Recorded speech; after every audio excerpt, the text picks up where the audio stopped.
life. Right, we are now live. So no swearing. Bunch of cunts. Oh, bollocks. Oh, fuck off. 2 seconds, you're already swearing. Brilliant. Yeah. Matt, act like for a second we were being monetized in any extent anyways. It's fine. We are never going to be monetized. You see why I said it doesn't matter. It does matter.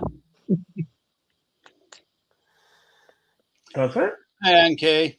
Evening, Anki. Hey, Angie. Hi, Steve. Nice to see you yesterday. Yes, I agree, Hanky. You are a bit of a fanny. A diseased one.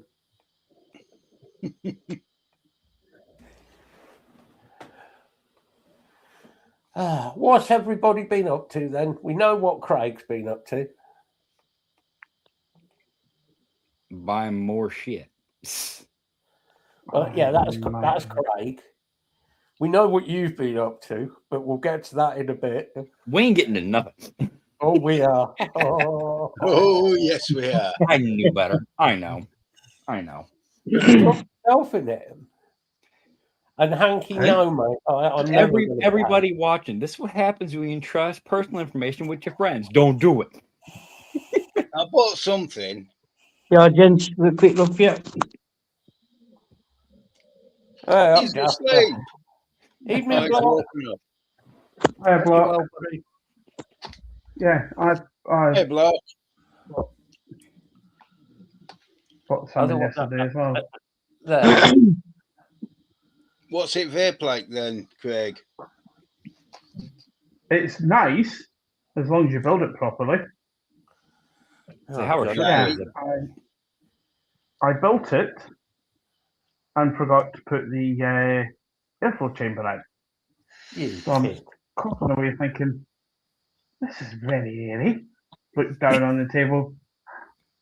Ah, that's why. I'm glad to see our professionalism has never waned, you know. Yeah. You mean it's never happened? Well, No one. Hey, Mel. hey Mel. Hi, Mel. Hey, have you seen Mel's got one of that? She's got an indoor grow going on at the minute. I was gonna comment and be like, hey, I can send you some seeds, but don't tell your mama. I reckon Mel's like, you know, you get them people who secretly you look at them and you think, yeah, just normal people, they're not up to anything. Mel's one of those secretly, she's like Breaking Bad in the background, you know. I wasn't going to mention a meth lab. I was gonna say you're singing karaoke and making blue meth. See, now the impact with trees makes more sense. It makes a lot more sense. It makes The a lot fumes more coming off of the process.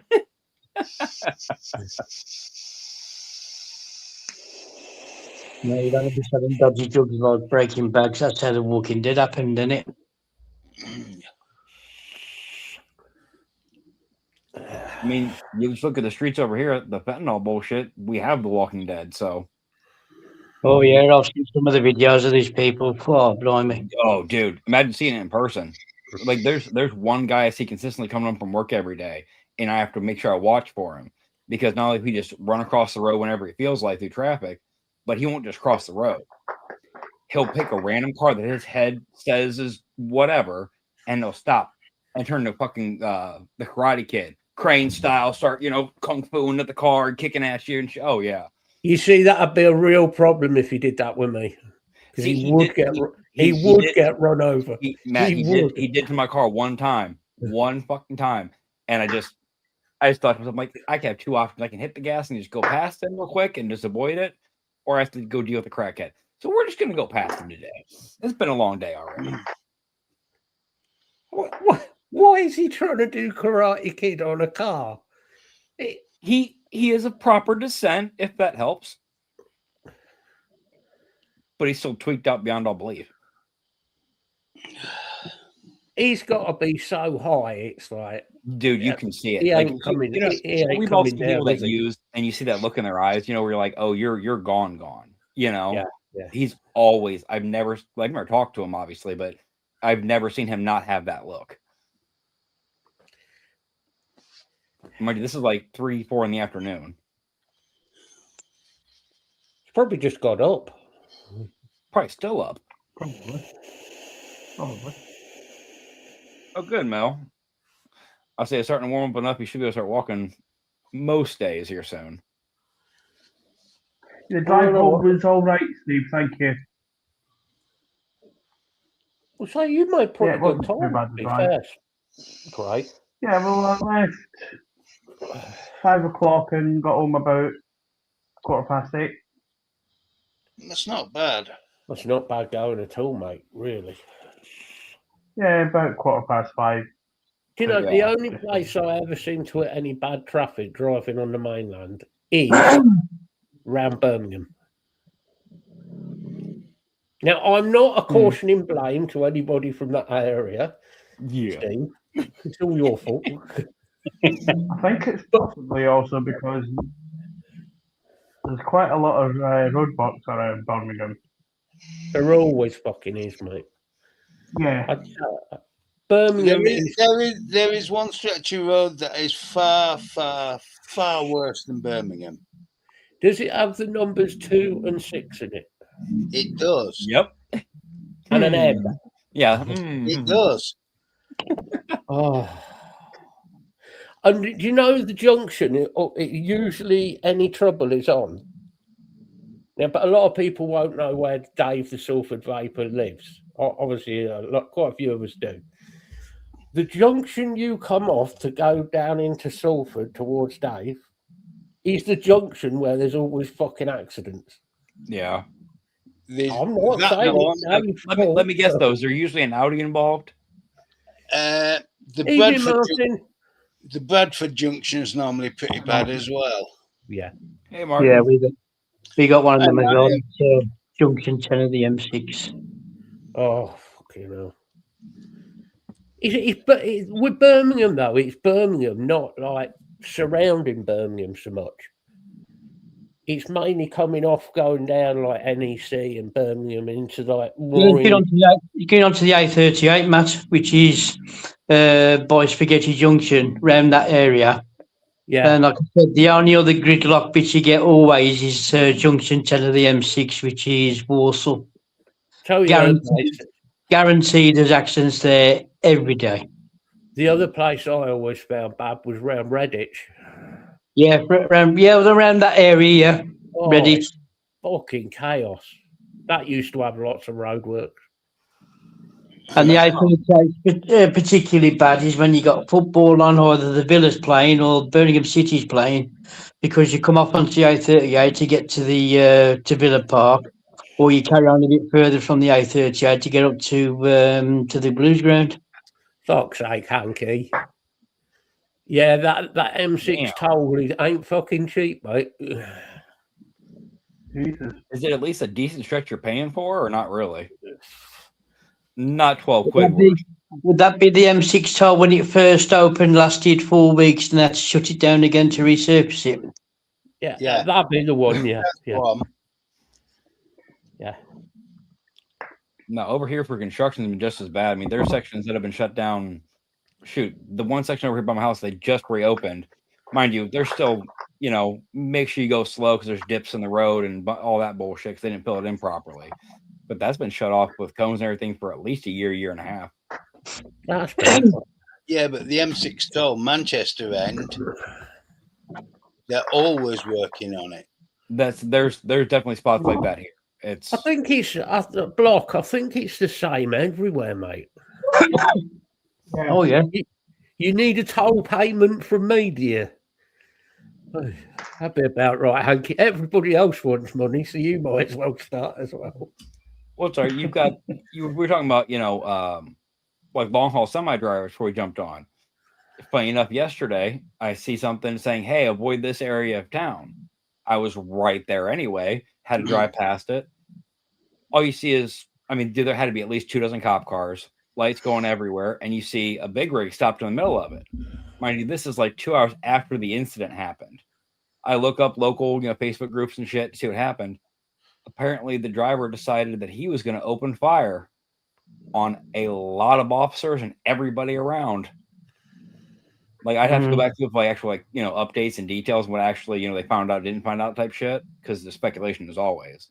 But yeah, so there was a huge section of going downtown shut off last night because they had a guy in a semi just taking his good old way wherever he wanted to go, because it's a semi. You can kind of do what you want if you're so intent, You can't. You shouldn't. But right. But apparently he was doing that through the parking lots for the car dealerships, like the brand new like Mercedes dealership. In saying that though, Tyler, watching police traffic videos from America, I think the only two police forces you would never want to piss off is the Arkansas State Police or the Georgia State Police. Well, those are absolute animals when it comes to catching speeding motorists. Well, and not just that, Steve. You have to look at it because you said you obviously state police, right? Because there's also local and state police everywhere. Each state has their own of each. The highway stateies, like we call them, like the state police, that's just like they're pretty much only highway. They don't go residential or off the highway to any of that. No, that's right, yeah. Because you'll see them, they'll say we've chased somebody and they've called in the state police to help them because they've hit the freeway or the highway. And as soon as someone gets on the highway, that's at it. I mean, I've seen them pitching cars 130 miles an hour. Oh yeah, those stateies are. Put it this way: if you see a radar cop on the highway, obviously you're going to make sure you're doing stuff properly enough to not have an issue. If you see a statey, you are going down to like 3 miles below the speed limit. You're at 10 and 2. You're sitting here checking mirrors every 3, because they will get you for anything. Oh God, Matt, what now? Nothing. Uh-huh.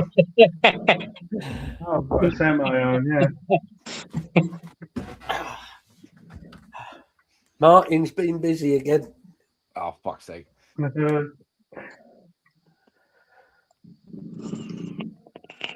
Keep talking. I think we're all just kind of stuck in a state of curiosity now.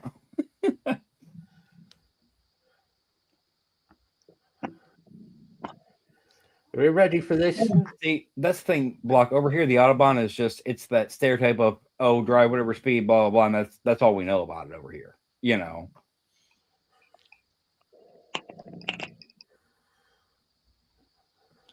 have driven on the Autobahn, but only once. It is definitely you, Tyler. It is definitely you. Yeah, I have. I've driven quite a few times on the Autobahn. I'll tell you what, thanks to your recommendation, though, now I got to go get another flat cap because I can't have just one. A few years back, I used to come over to Germany and go up the Autobahn to Mercedes AMG to pick a car up every year for somebody. He'd buy a brand new AMG every year. Jeez. And he used to pay me to go over to pick it up. It's great. You get paid. To drive, right. No, I'd get flown over, get the air ticket, go over to Germany, and then go to the AMG factory and drive his new AMG all the way back at 55, 60. At least. Note to self. When filling up a red-coloured tank, do not use a red liquid. You know, without a doubt tonight, Craig, you are being a prize tit. I have vaped for a few years. Are you sure? You would never know it. Yeah. Oh, so we've talked about these vape shops, especially over here. People that don't have no idea what the fuck they're talking about. I walked into one today just to see if they had any. I was like, do you have anything of the old rebuttals in the back? Something you don't sell because obviously no one buys them. The girl worker, she goes, I've worked here for about almost 3 years. And after 3 minutes, I can tell you know way more about everything I sell than I do. Okay, fair enough. I'll be on my way. She's pulling out old pre-made Vandy Babe Clapton's. She's like, "Is this what you're looking for?" I'm like, "No, I have my Stack series in my fucking hand as I'm walking around the vape shops. Like, no, that's not what I'm looking for." And they had one RDA, the original profile. She's like, "Is this what you're looking for?" I said, "Yeah, but no." I bought the profile, but when that was 1 year at Expo, and it had just come out, and that Mr. Just Right was there. Oh, Mr. Just one, yeah. And Mr. everybody Just was going Right. on about the profile, and we, like a few of us, knew him anyway. I'd spoken to him, and he was over promoting it, and I met him, and he is the most arrogant bloke you could meet. I don't get on well with arrogant people. I've heard that from a lot of people that I've talked to him, that he really is an arrogant SOB. Like, just Mike generally. Vapes was stood there, and I've met Mike quite a few times. And Mike Vapes, without a doubt, lovely. Really is. He's proper funny. He'll stand there and have a, Cool. he'll have a, he'll have a laugh with you. too, you know. Mr. Yeah. Just Right stood there. Mike introduced him to me, Joel. And I was like, I couldn't believe it, how cocky he was. And Shane was with me, big boy Coyle, Shane. And Shane looked at me and went, Matt. And before he had a chance to finish, I just looked at that Joel and just went, "You are the epitome of an arrogant arsehole, aren't you? You really fucking are." With that, Mike just stood there like that and walks on. I'm sorry if I don't like. If I like somebody, I'm fine. But if they really piss me off, well, Matt, think about how many big names in the business have you actually met? You know, let's talk about Dwayne, right? Boy. If you didn't know him and you didn't know how he was, at first you would think he'd be an asshole. Same with Kent, you know. But they're piss taking. Their take is a joke. No, Joel's just an idiot. I'll tell you another nice man was Matt Cully. Matt Cully, Yeah. I always preferred Matt Cully's missus. Yes. I think we all did, Matt. I got on quite well with her, which is quite nice. Yeah, when you saw him at one of the expos and you hit on her and she just went, meh. I didn't hit on her. That was banter, and Matt Cully was laughing anyway. Right. Matt Cully's a nice bloke. I mean, when I went to his little stall he got his new RDA out, I had a look at it. I brought one off him, and he was there for about 10 minutes showing you everything about it. Got it open, got it all pulled apart. There you go. And just have a nice conversation. The same with Mike. He was the same. Yeah. Mike gets worse once he's had a few drinks. Yeah. Oh, for fuck's sake. Fucking hell. Terrible. I'd say no. We've all seen the expo videos of just the right moment when Mike Bibbs had 2 or 3 real decent drinks. He gets a little bit, yeah.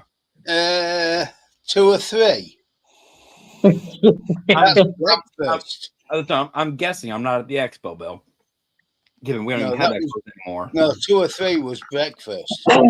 All I shall say is I know for a fact that Mike had a bottle of vodka and some cranberry juice under the table of the stand.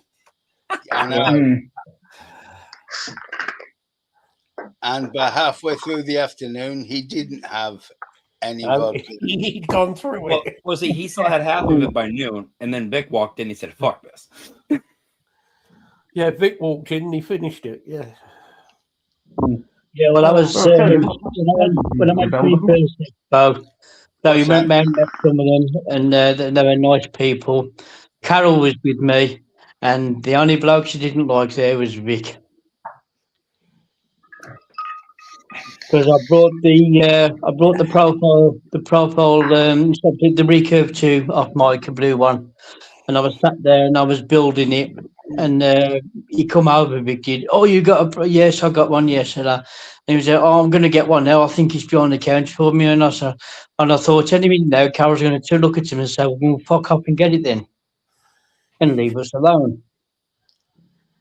The only people I noticed every expo I went to, with everybody was there, that were arrogant, really arrogant were Bogan. See, now has he always been like that, or since he started having products in his name put out? Don't know, but he's always like, "Look at me, aren't I wonderful?" Yeah. Yeah, look at my stuff I've got. Any great? Yeah, okay, piss off. Yeah, it's just irritating, and he walks around with about 4 or 5 people like he's got this. Oh, he's got a little entourage walking around with him. He's got his Well, fan If you club. noticed, Tyler, the one bloke that was around him like flies around crap was Mr. Just Right. Right. Yeah. and yet Vic's the same, really. Yeah. Well, yes and no, though, because back then they were still throwing the glass 60 mils off the stage, and Vic had to get those freebies. Yeah, nobody ever banged one off his head, mate. If I've been saying You know, that still kills me. I understand it actually happened, but who at any US, UK, whatever expo thought glass bottles being thrown into a crowd was a good idea? he's a blast from the past, and a few of you will remember this guy. Do you remember Chris Norman, Yeah. the Yes. Welsh reviewer? We was at the London show, right? And there was me, and there was Mike, as in who comes in here, Mike. And who else was there? There was quite a few of us there. Oh, Chris Bell was there. Quite a few of us. Anyway, they decided to throw e-liquid out. Well, Chris, bless him, he's not a very tall lad. He's about 5'4" you know. And he stood there trying to catch bottles of juice, and somebody came up with an elbow and just went bang like that. Oh. Next thing we saw Chris, little Chris, he's on the floor like. I think it was me and Chris Bell picked him up. Was like, oh shit. No, imagine going to work the next day. Why you got a black eye? Somebody Exactly. wanted that bottle of juice more than I did. Bless him, it probably sparked him out. He was spark out. It's a fucking hell.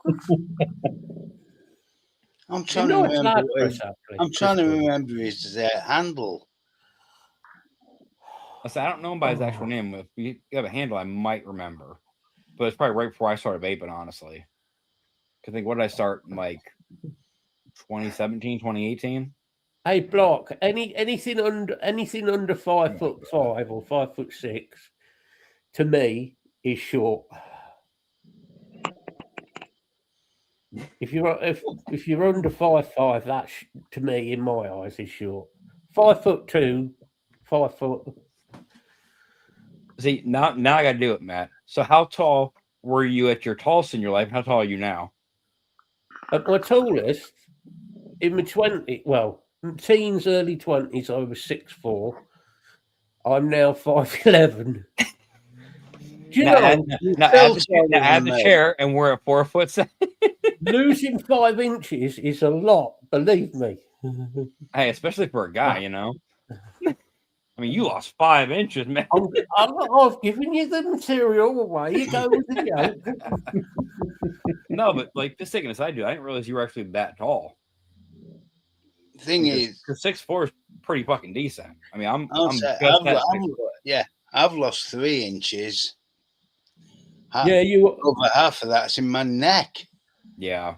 Yeah, well, this is true, Martin. Everyone's short to you, mate. It's fucking sitting. Yeah. Well, Bill, it's like my grandfather before he passed. He originally was like 6'5", 6'6", and by the time he went, because of the curvature in his back, he couldn't have been over 5'2". Given he had a severe curve in his back, you know. But he also passed away when he was in his 80s. Yeah. Here's one for you then, Block. You say 6'4" is tall for a Brit, which it is. It is tall. Yeah. But you've got to remember my background. Genetically, I'm half Italian and I'm half Irish, both of which predominantly are short. Yeah. So there's a throwback somewhere in my background, somewhere that's. Well, that's actually funny you mentioned that, Matt, because because I've told you guys, like, parent-wise, a biological father and all that, you know, long story short, but basically, biological side, my actual dad he's only about 5'3", and my mom, obviously, is 5'2", 5'3", you know, so I shouldn't even be as tall as I am. She's to find out There was one person in the family bloodline that was my great grandfather. That was he like 6'6", 6'7", somewhere around there. Yeah. And just because of that, as far as I can tell, is the only reason that I'm close to 6. Shut up, Craig. Don't do that. I hate that shit. Don't do that. You shabby. But yeah, that's the only saving grace I really have, that I'm 6 foot now. Yeah. Tyler's mum isn't very tall when she's laid down, though. Really. Craig, thank you for being the one to say really, because I couldn't say it. I've said it too many times, but I appreciate the thought there, Craig. I'm 5'2" on my left side and 4'8" on my right side. Well, See, add them together no, and see, you've got that's this guy. why when Matt said that you were the issue driving where you're at, I started in my head. I'm like, what's he doing? Stubbing the fucking pedal hard as shit? It's my stepfather went from 6'2" to 5'4" in 6 weeks. Oh, yeah, wow. but that's a whole other story. Well, Yeah. That, that's right. That's that right. was that was spine cancer, and he literally lost all the calcium out of his spine. Oh yeah. Mm. And he finished up with his ribs sat on his hips. Oh. But first time I saw him after they'd come back, they'd been across in Switzerland on holiday, and he had a bit of backache, so he went to see a doctor, and the doctor said, "Go home, go see your doctor, and get to see a specialist now." So they came back. I'll get a phone call during Folk Week, and my mum's going through all the treatments she's going to have. And she goes, "It's all right, it's not cancer." I said, "Oh, okay. You've just described all of the treatments for cancer." Right. Yeah. And she's like, "How do you know?" I goes, "Because I've got friends who've been through it. Yeah. Mm. You know, I've lost Same friends to thing. cancer." Same thing when my brother took my dad to the hospital. He's like, "Yeah, I remember this place when he was taking mum." Taking mum. Hi, Lee. Guarantee he's got an empty wallet. He's been at a guitar. Yeah, no shit. I saw where he was today.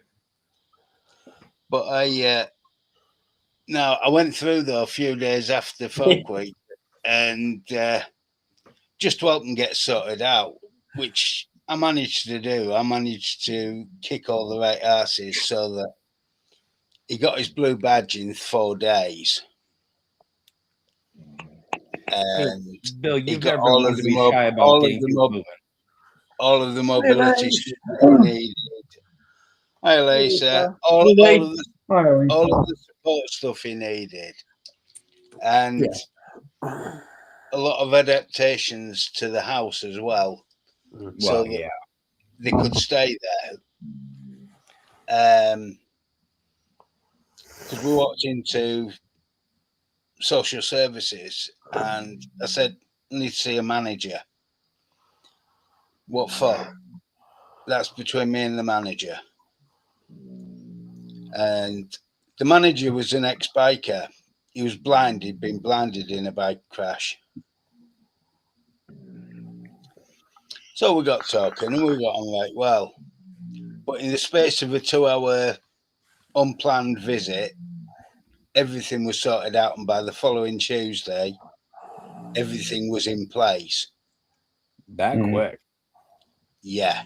It just proves, like, I mean, obviously in his case, it was very much an urgent. It was severe enough to, yeah. And it was like, "Oh, can you get this form issued?"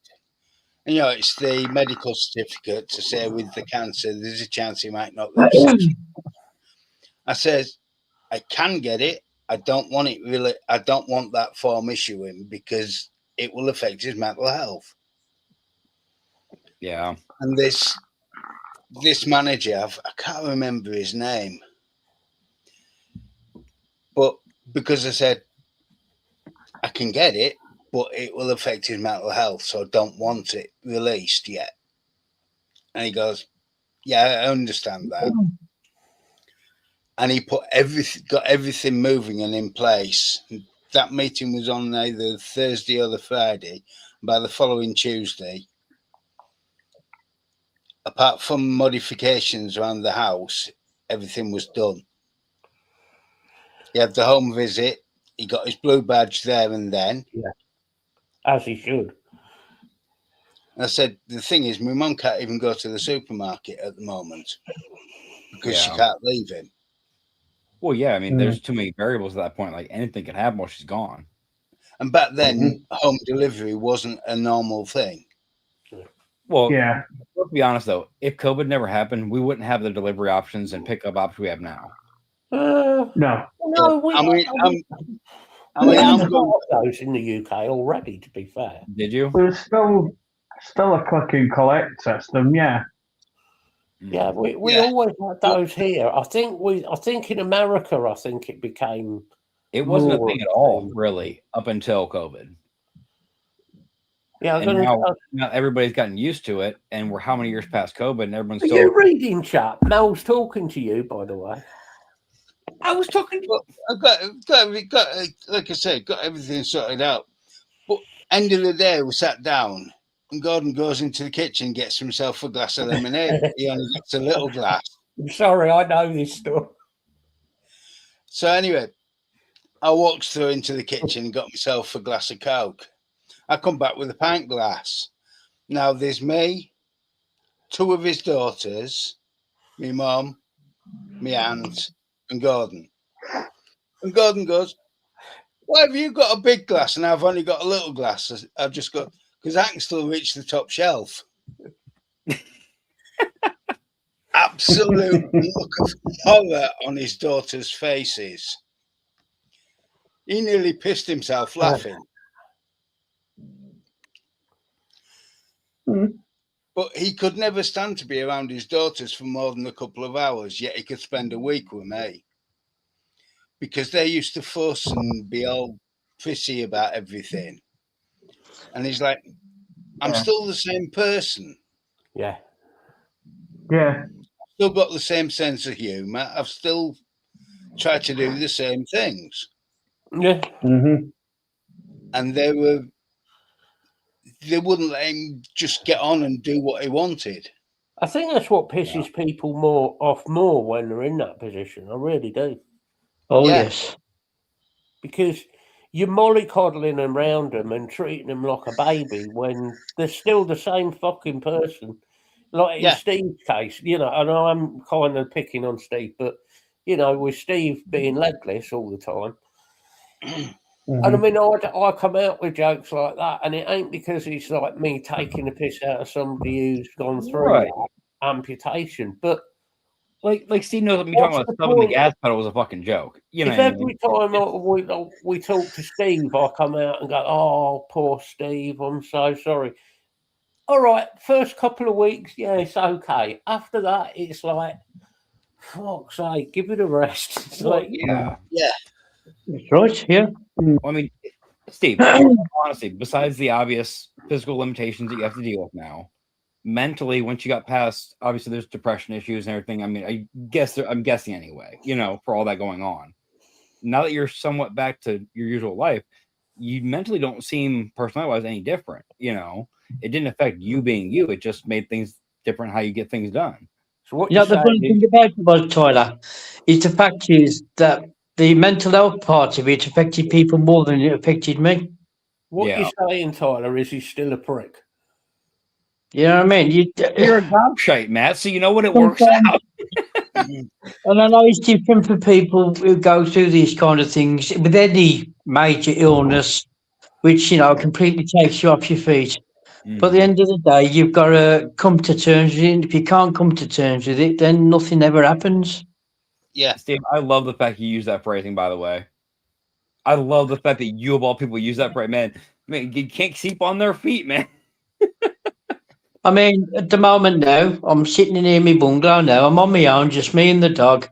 I go to the toilet myself, go to bed myself, wash myself, shower myself, make my own tea, make my own food. And that's that. And I get people, the odd people coming in. I mean, because I'm still under adult social services. I'm supposed to be visited each week by my social worker. I think I've seen her twice in 3 months. Oh wow. Yeah. I might get a phone call saying, "Are you all right, Steve?" Yeah, I'm fine. That's it, done. That's it. Yeah. Yeah, but at least the good thing is they're still checking up on you, checking that I you're was all thinking right. Oh, no, the same thing. If no, you you would are right, update Dave, me, and she's a nice lady. And I know for a fact for the last 3 weeks she's been on jury service, so you can't think for that. But Yeah. she'll phone me up and say, "You all right?" So I'll say, "Yes, I'm fine." Okay. So just a bit of tweaking, like when I've moved over to here now, I've kept my same GP because it's only in Albury, which is about 2 miles away. So now I found somewhere where they deliver prescriptions. So I have a prescription sent to them now, the Ling Pharmacy in West Bromwich. They'll come and deliver here. I looked at it and I thought, Boots is in Great Bridge, which is where I am at the moment. I'll get to Boots. I rang up Boots and says, deliver prescriptions. Says on there, you deliver for free. Oh, yes, but you got to pay £55 a year. That's not free. Right. I said, why you got to pay 55? So admin charge. I said, what? So you can charge somebody £55 a year to deliver your prescriptions for free. I mean, okay, fair enough. If you have a lot of prescription items delivered, then fine. But no, I use another one called the Ling Pharmacy, which is right underneath the West Bromwich Medical Centre. I have it sent to them. I say, I've had my prescription sent out. Okay, Steve, no problem. And within 2 days, it's at the door. Well, you can't moan at that, mate. Yeah. No, you can't. No. I've had my prescription delivered for a fair while because there are times where I can't get out of the house. Well, right. Yeah. Well, the only reason why I changed the bill is because the one that was having it before, a company called Malcolm Chemists in Smethwick, they won't come out this far because I'm about 4 or 5 miles away from where I used to live in Sable Road. Yeah. So I looked on the internet for the nearest one that delivered, and it was the Ling Pharmacy, which is about a mile away. I mean, I get for convenience, but if you're only a 4 mile difference, that's not a big enough difference to really matter, I wouldn't think. It all depends how much. It all depends, Charlie, because the Malcolm Chemist is not a large chemist, an independent one. Oh, okay. And they might have a lot of things. And what you got to also realise is that Malcolm Chemist is owned by Pakistanis, so they will have a lot of Pakistani customers who want their prescriptions delivered. So certain people get priority, and Well, it's not so much priority because they always used to, because the pharmacist was a lady, she was a lovely lady, and I'd phone her and say, I got this and got this, and no problem, see, we'll get it dropped down to you. And where I was in Sale Road, the chemist was down the road, literally, you could walk to my house in 2 minutes and just drop them off. But, I suppose I have a lot of deliveries in that area because where I was in Smethwick was slap bang in the middle of, you virtually needed to go through it. Yeah. So the one that gets me is the pharmacy, the doctors is trying to do away with phoning in me repeat prescription. Now, my prescription varies, particularly since sometimes I need insulin, other times I don't need insulin. I don't need certain other supplies. Well, you got different stuff. So my prescription varies a bit. And it's like, I'll just tell you what I don't need.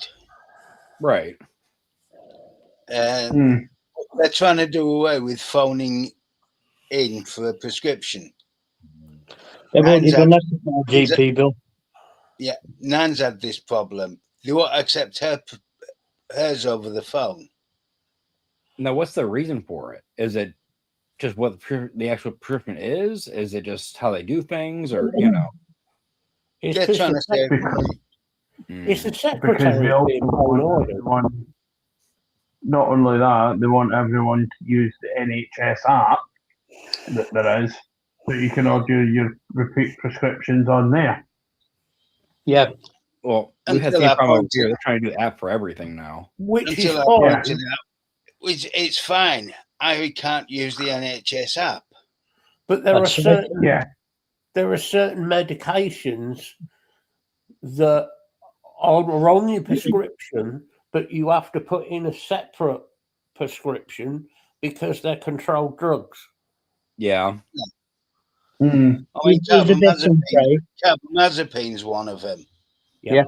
Well, remember years ago, Oromorph, that's a controlled drug. Yeah. I can get Oromorph, I don't, but I'm also on high dose codeine, and that's Schedule 2 as well. Martin, that is the crappiest excuse I've ever heard. But hey, I think that is a verifiable reason to go get your prescription yourself, Matt. Martin, you do your thing. Craig, what they did at my doctors is they said they use the NHS app, and as Bill said, some people can't use it. So what my surgery's done now is they've formed their own website now. So you can go onto the website, register yourself as your own doctor, or they will do it for you. And then you can order your prescriptions, book appointments and all that. So I thought, I'll try that. Yeah. So I phoned them up. Can you put me down for it? Yeah, no problem, Steve. Done. So I went on there, put my ID in, clicked on. You say order prescriptions. So I order prescriptions. Function is turned off. If you need prescriptions, send them an email. And then he also says on the website that they do not accept prescriptions over the phone or by email. So I rang them up and I said, why can't I book a prescription? It tells you the function is turned off. And she says, you just have to send an email, Steve. I said, well, it says on your website that you don't accept by email. Oh, no, we got this particular email address. Then why didn't you say in the first place? Right. Yeah. It's like I said. Mine are all cost-based for medications, you know? Yeah. I can phone my prescription in. I can go to the doctors to say, go see me specialist nurse, and think, walk straight past the pharmacy counter and go, can I order my, sort out my prescription while I'm here? No, you can't do that. Why? Because somebody might hear. Like I give it's a lot of exactly. You don't care. I mean, when I had my asthma review, it was over the phone. The nurse phoned me up. How are you feeling, Steve? Not too bad. And I says, he says, you're having your prescription delivered by MedPro. And I said, well, that's got to change now because I've come out the home. And she says, okay, then. So where are you going to put it to? And I sent it all through to me.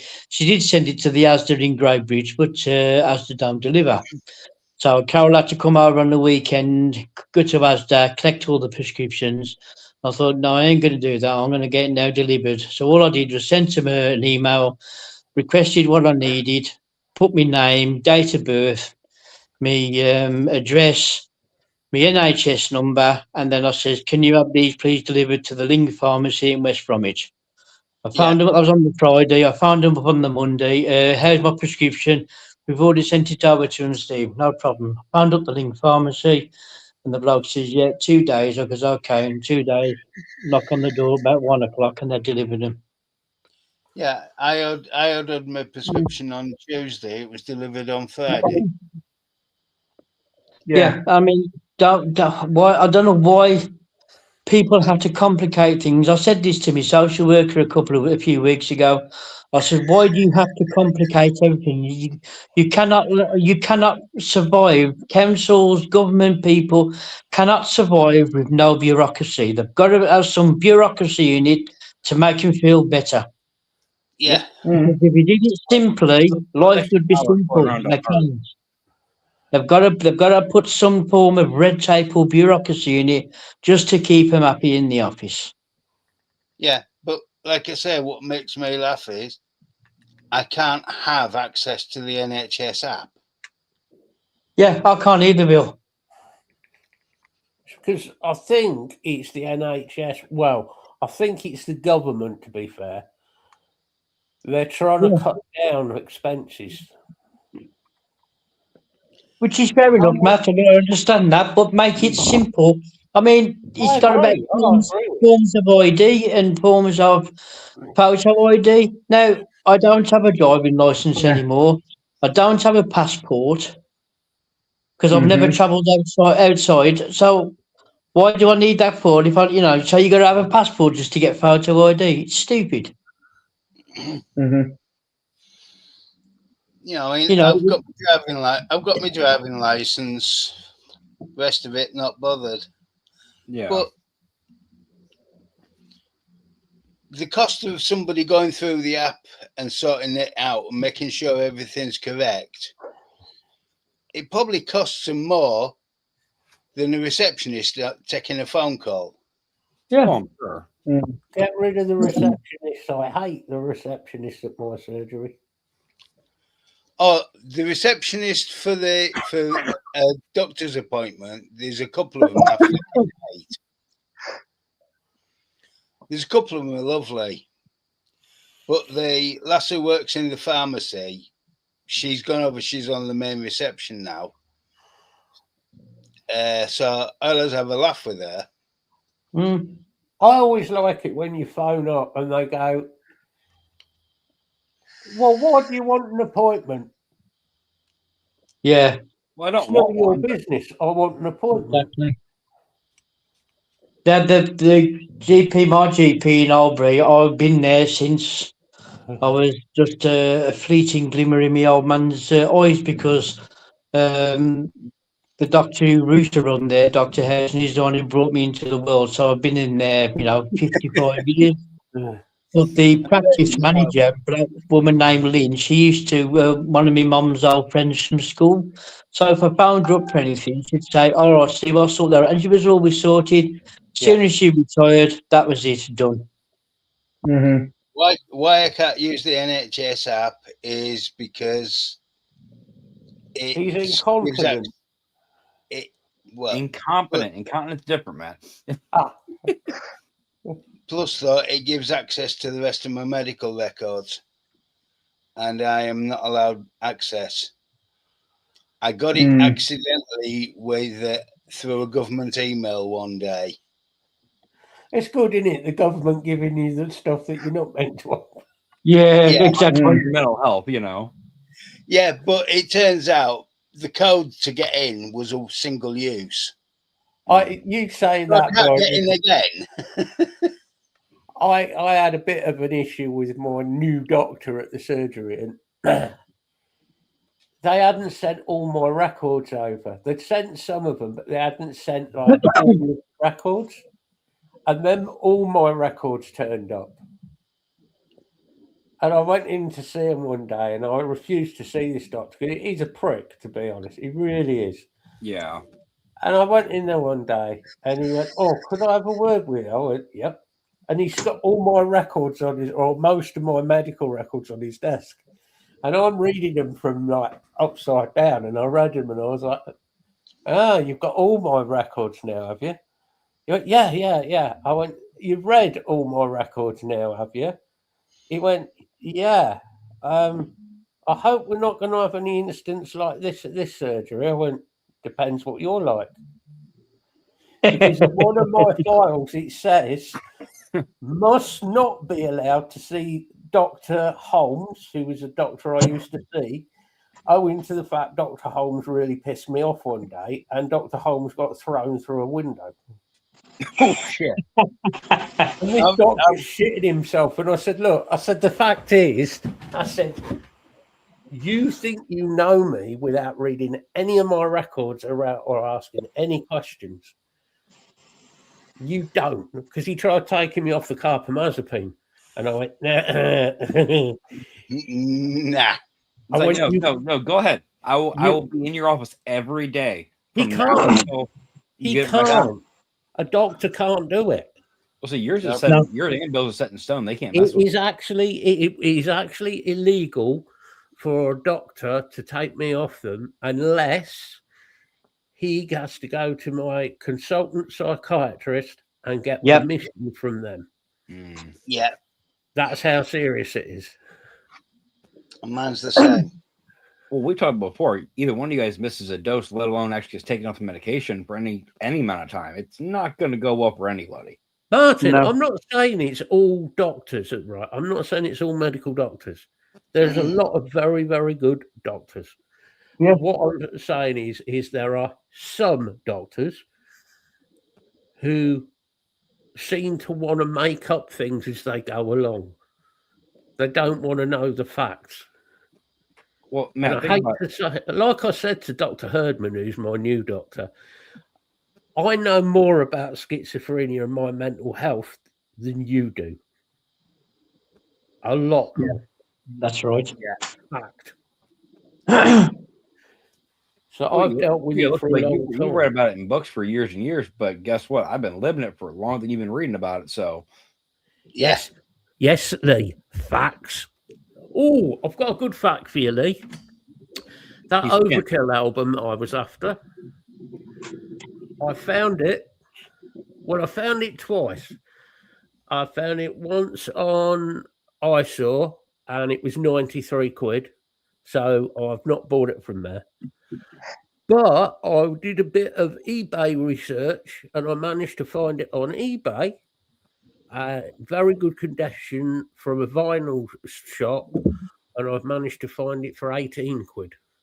Oh wow, that's a lot more realistic. Right? Yeah. Well, I was debating whether to pay 93 quid for it because I really want it. Well, it's like the one year, Matt, my sister brought me a Christmas present. Been to the charity shop, knocking about, and she saw the Iron Maiden bobblehead, you know, the Number of the Beast one. Yep. Yeah. In its box. And so she brought it me it's for Christmas. And she says, you know, she's not a lot, but cost me £5. I goes, okay. So then I had it, and then my dog at the time, her name was Lucy. She used to get very excited. She knocked it off and broke it. Yeah. You know, I was pissed off. But what do you expect? You know, dogs are dogs. That's what they do.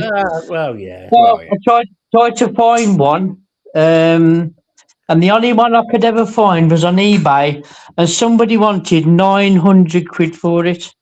Jeez. Then Steve was really pissed off. I was very pissed off. But, you know, at the end of the day, it's like when I used to watch the old porn stars, you know, with Rick Harrison in Vegas. Yeah. And people say, I want this. And how much do you want for it? Well, it's worth about £1 million. No, it's not worth £1 million. It's only worth £1 million if somebody's willing to pay £1 million for it. That's the one. And that's a lot of things anymore, you know. Tyler got all excited when you said porn stars. I've been watching, I don't know if you watch him, that Jeff Buys Cars on YouTube. I did watch it for a while, mate. So he's been doing you know, the classic car auctions. So he's been previewing the different auction houses with their monthly or quarterly sales, and then he runs a spreadsheet. And I'm sorry, but classic cars are not fetching the money like they was. They're not. Oh, no. The bottom has fallen out of that market years ago, mate. Well, especially when for these cars. I saw one. Yeah, the last two auctions, strangely enough, you had some of them, like the usual suspects, like an Aston Martin DB or something like that, or an Austin Healey 3000. Those kind of cars always keep their money strong. Yeah, well, yeah. But the one thing I did see, Series 1 Range Rovers. Mm. They are so strong in the market at the moment. I mean, they're fetching like, I think I saw one was a guide price of 30 to 35,000. It missed like 47. Fucking hell. And it was, I mean, don't get me wrong, it was a mint one match, you know what I mean? But then the next auction, there was another one, and that fetched about 14 grand above its top estimate. But no, there's a lot of classic cars now. I've got a theory on this, though, Steve. I think a lot of people with the Range Rovers and stuff like that is when they came out, a lot of people wanted them, couldn't afford them. Yeah, no, you're right, yeah. Now that they're at that age where they've got the money, they've got a nice house, they've got them all of that, they can afford it. So they're going back and buying these cars as well.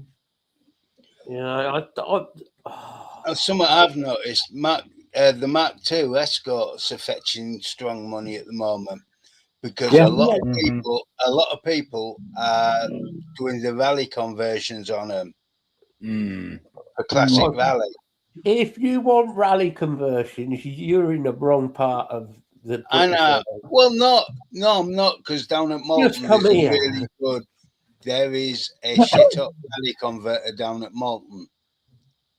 There's more shit up. Mark 1 and Mark 2 escorts in Northern Ireland, probably, Yeah, than anywhere else in the world. Because the restaurant that we go to sometimes, I park the car up in behind the pub. Well, first of all, he's an ex-TT rider, so I get on with him because of the bike side of things. And I'm walking past his back bit where he keeps like spuds and stuff. And he's got his original Mark II tarmac rally spec escort sat in there. Yeah. He's got his TT bike sat in there. This is the perfect pub for me. Oh, This yeah. has got everything. He's full of all the memorabilia. He's an and he won't even tell you. Unless you know, you wouldn't even know he is. He's just one of those blokes. He doesn't say anything. Dead, chilled bloke. Well, Hi, mate. like you said, Hey, I'm Michael. Mike. No, like I said, the Mark IIs are starting to fetch money because people want to do the conversions on them for the classic rallies. Yeah. Yeah, we have a lot Even of classic the shells are making a lot of money as well. I'll tell you what's bringing. Yeah. I'll tell you what's bringing strong money now, Bill, is the Opel Manta GTE. Yeah, £100,000. Yeah, I saw one. The not the 2-litre GT, but the 2.5 V6 one. Yeah. And I think that fetches something like £97,000, something like that. Yeah, they're going for crazy money. But he's saying that I saw the video the other day, and I did laugh at it. There was a bloke with a blindfold on, and he opened an Audi car door, and he shut it and went, "That's an Audi." Went to the next one, it was a Jag. He shut the door, and he went, "That's a Jag." Went to another one, and it was a Renault 5 GT Turbo. He shut the door, and he went, "That's a Renault." And then he picked up the door of the flap of a wheelie bin, slammed it down, and went, "That's a Land Rover." I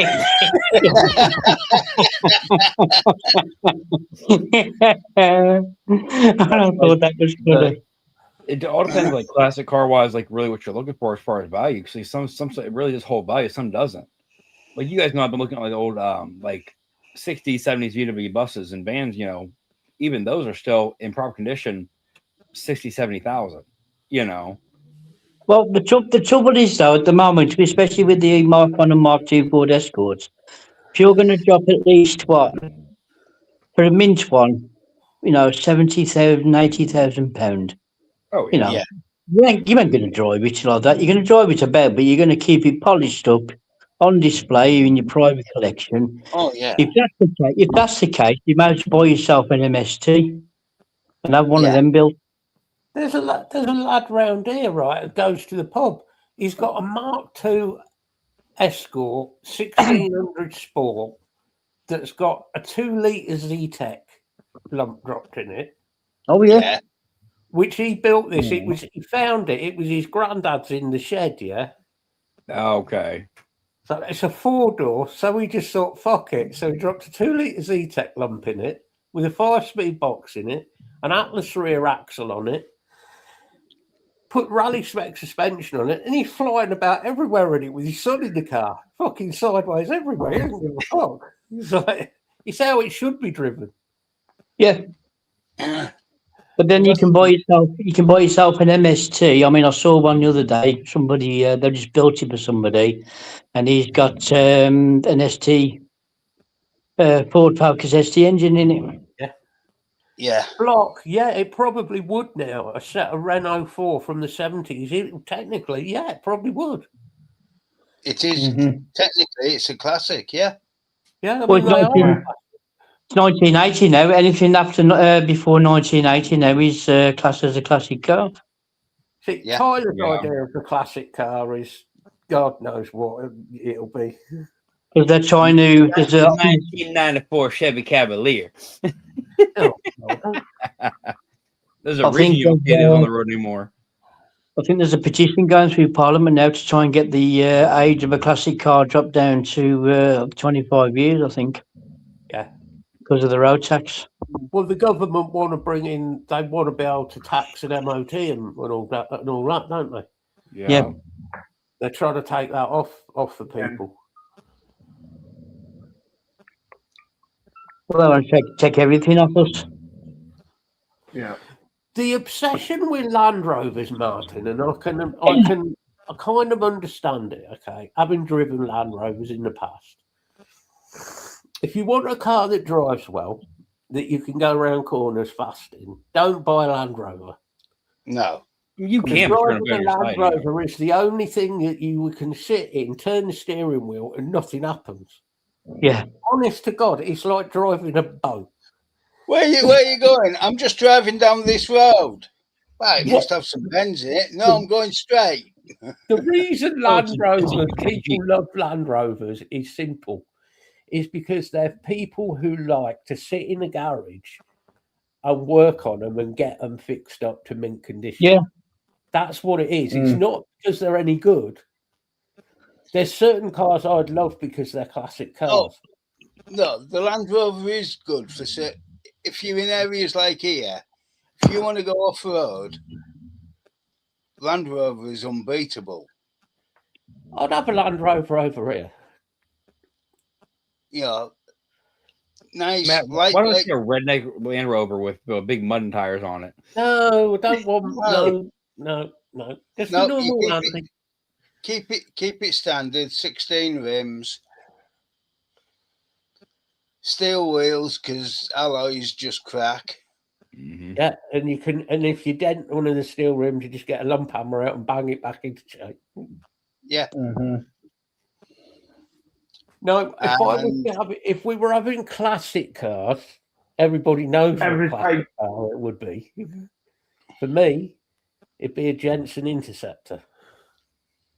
You want a Reliant, Robin? Don't ask. No, I want a Jensen. You know, if you can actually.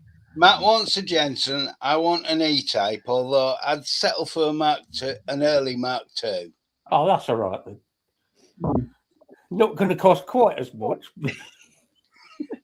I've seen the place on an early Mark II in good roadworthy condition.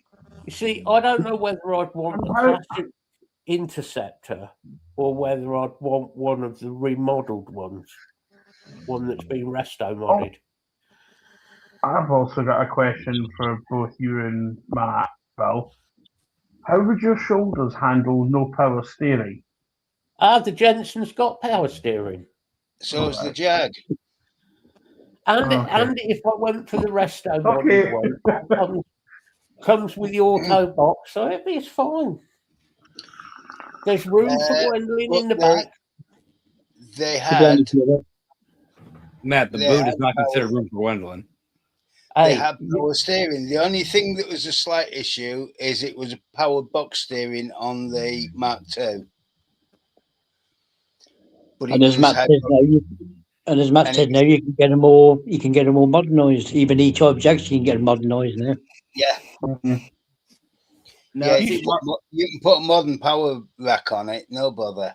You see, you're thinking, Tyler, Jensen Interceptor, classic car would be slow.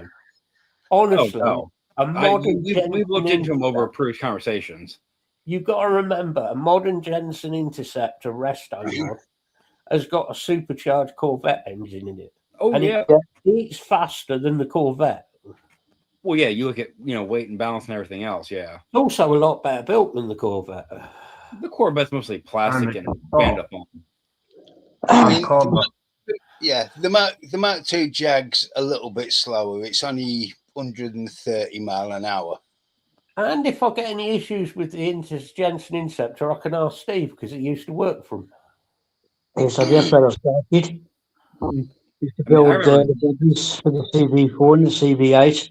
I mean, if you look at the CV8, the CV8 came with the Corvette engines from the past. Yeah. Yeah. The only metal body cars that Jensen built was the Jensen Healey, which really wasn't built by Jensen, or the Interceptor. Yeah. That is also truly a cardboard box is better than a Corvette. Well, Yeah. no, If you've got the money, Tyler, if you've got a Jensen Interceptor, Tyler, and hold on, say 71 to 74, if you've got the money, there's a company in Wales called Knowles Wilkins. You could take it down to them, and they will strip it to its shell, do all any body repairs or anything needs doing, welding, and then they will rebuild the body. They will put a brand new engine in, they'll rewire it, they'll do everything, modern power steering, modern brakes, everything like that. So you look at the car and you think it's a mint condition 1971 Jensen, But it but then drives a current model. when you get into it, it goes like shit off a shovel. Yeah. If you watch a bloke called Harry's Garage, He had it on. he road tested one. A Jensen Interceptor had been resto modded, got a 580 brake horsepower Corvette engine, completely redone with the modern brakes and all that. I'll tell you something, I've never seen a bloke small so much as he did as he drove it up and down the country lanes. Oh yeah. Well, when you talk about like old British cars, I had a buddy years and years ago, and he had an old MG. And it was a nice car, but it wasn't kept up like you would want a classic car to be kept up. You know, I mean, it was decently beat up by Ohio weather and salt and everything else. But it was a cool car. But being a British car, he had no idea how the fuck to work on it. Like It's an MG. It's an MG. You don't get much simpler. You only need a lump hammer, a screwdriver, and a fucking 13mm fucking socket set. See, I never worked on it. I wouldn't know. Honestly, he knew really for American stuff, but he had no idea how to work on it. They are so simple because it was only an A-line engine in it. I was going to say it's the A+ engine, isn't it? Like that, Ray Charles could work on an MG and still fix it. Well, to be honest, Ray Charles probably did work on it because he was working for British Leyland. It's just it's basic motoring, Tyler, at the end of the day. The only thing you do with an MG is you get a nice leather interior made up for it, drop it in, good paint job, good crown work, that's it. The engine part virtually takes care of itself. See, as far as like British cars that are over here, that's all you really see is MGs. And if you get something wrong with it, which is, totally catastrophic, you still got scrapyards that will sell you parts for it, or there is a company that still do MG parts for it. It's like a big, massive warehouse. You can virtually go in one end, come out the other, and buy everything to restore an MG. Yeah, fair enough. Yeah.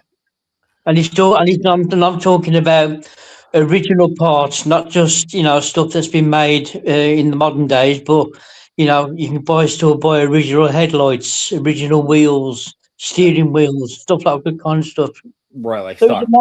You've got to pay the money. And a classic car is just a bottomless piece of money. Oh God, yeah. Well, it's like anybody that goes, "I'm gonna buy me a boat." You're gonna buy a boat, okay? How much money are you saving up just because you bought a boat? Because it's gonna cost you more than the price of purchase. I've never understood people with the obsession with boats. Well, you know what boat stands for. You better add another 1,000 because it's going to cost you another 1,000 if you just get it running. Yeah, but you're not going. A boat is one of those things. If you were to use it every week, or if it was like for a profession or something, or if you went out, I said every week, then it's worth having. But if you're going to use it, say twice a year, right, and you spent 45 grand on it. You've got to pay to somewhere to keep it, moor it at the side of like a river or the sea or whatever. Right. Unless you pay for a trailer and try to trail it back to your house and find somewhere to park it there. You've got to have a special trailer. You've got to have something that can pull it properly. You've got maintenance on the boat. Mm-hmm. Well, the boat, the engine, all your electronics, all your lines. Oh, yeah. How much it costs to fill the bloody thing with fuel. I mean, if you went on our lot's budget, you'd end up with a rubber dinghy. Yeah. No, go back further. Yeah, we'll put Titanic on it. Just get half a door, get you an oar, you'll be fine. Throw your passport over the other side and go back with hello. I am here for my diplomatic immunity. If nothing's getting us struck off that fucker, is there? Fucking hell.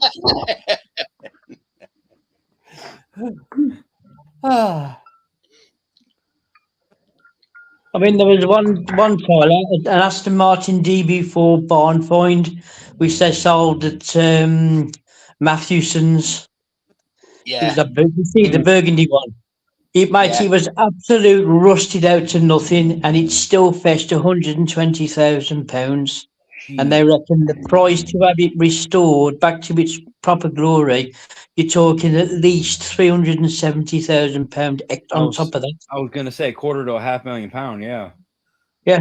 Yeah. And that's not Aston Martin. That's at a restoration garage.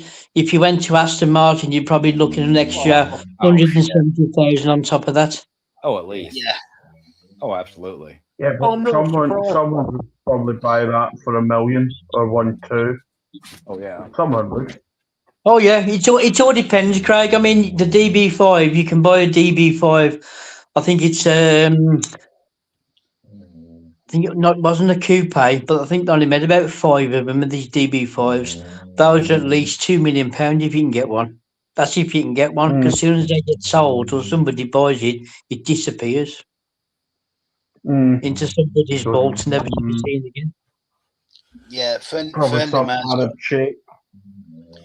mine's got a DB5 with a removable hardtop. Yeah. It was his dad's, and his dad bought it new when he made his first £1 million. I think that DB6 that went at Matthewson's, I think the bloke who had it, I think he said when he brought it back in the 70s, he paid about £1,600 for it. Yeah.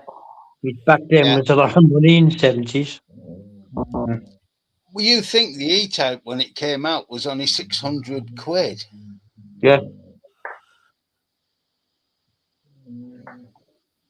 Now you can put 3 or 4 zeros behind that, depending on its condition. You could pick it depends which one. I mean, if it's Series 1, you're talking a lot of money. Yeah. But you could pick a Series 2 3.8 for around probably 150,000 now. Well, yeah, it all depends, Matt, because I mean, I've seen the last. They spoiled the Series 2 though when they restyled it. No, they spoiled it when they made it a Series 3 and made it American spec. Yeah. Oh, the American spec was a total abortion. I like the original Series 1 spec. They took a nice looking car, made it American spec, and they destroyed it. The same as they did with the MGBs as well. They wrecked the MGB. Yeah. With that plastic bumper. They wrecked the Heelys. The Porsche 911 did that with as well. Yeah, it was all for the California market. I find most American cars fucking ugly. Well, you got to look at it, Matt. Would a computer drawn the lines of an E-Type Jag? No chance. No. The only reason why the E-Type Jag looked the way it did is because it came out of somebody's imagination. Yeah. Well, we talked about before how many modern cars that are, modern versions of old classic cars, same make, model, all that bullshit, but obviously not the same car. That's a whole other thing, that is, Lee. Now wrong with a good rip. Especially with the EVs, fuck. But the thing was, the E-Type was a progression from the D-Type. Yeah. That's a difficult question. I don't like the Viper block. I think the Viper's ugly. Did America ever build a nice car after 1971?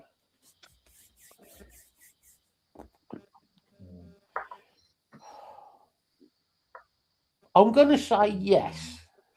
And I'm going to go back. I'm going to 72. say yes, right? 72 Camaro was still quite a good-looking car. I'm going to say yes, and it's a modern car. And I'm going to go with the new Corvette, the mid-engine Corvette. Yes.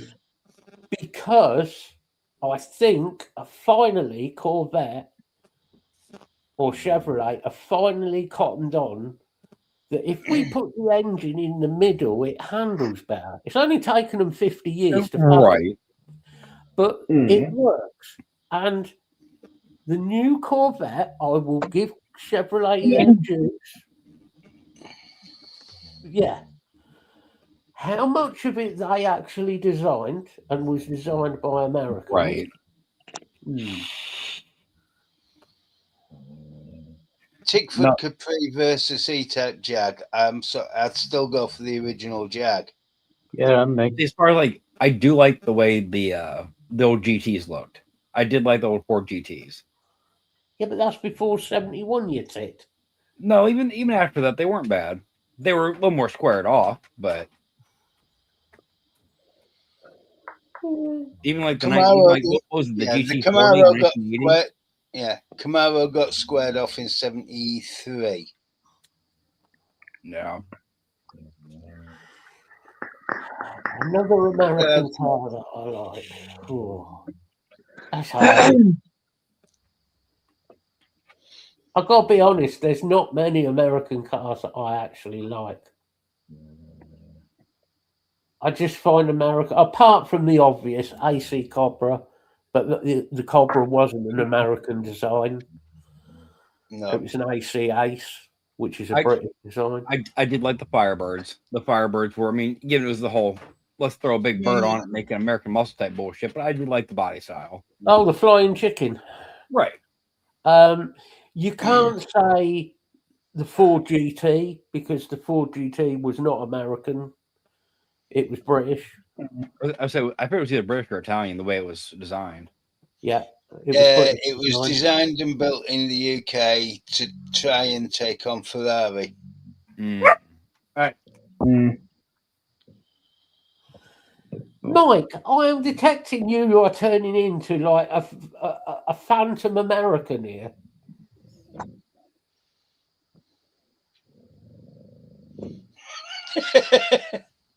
Martin just wants to be in in saying that though, the Charger was a car than say the Mustang. Because I was watching probably about different films and stories and films. The car chasing the bullet between the Charger. It's used 9 different Mustangs. Steve, you're dialing a bit. I thought it was my connection. I was trying to figure out my shit. The Charger, they used 4 chargers for the sequence. The race in San Francisco. Every time the Mustang went up a jump, down the front and becomes size. So they used about 9 different Mustangs just to shoot that scene. Because you fall apart every time you go through a jump or something like that. Whereas the Charger, I think they use 4. Much more robust. They got through a few Chargers though. Oh yeah, but not as many as they did with Mustangs. Yeah. No, see, Mike, I get what you're saying about the original Blazer, but if you're gonna go back to that era of like SUV type, you know, the original Bronco was actually the same thing. They were nice for what they were, but dude, they rusted out in 3 seconds and were nothing but a shell. You look at original like 80s Blazers now, there's nothing fucking left. No, at least you never at the internet, Bob. He's Spark out, that's what he is. So Mike wants to be O.J. Simpson.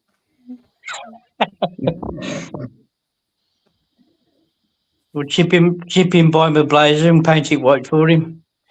Yeah. Or just use a can of Dulux.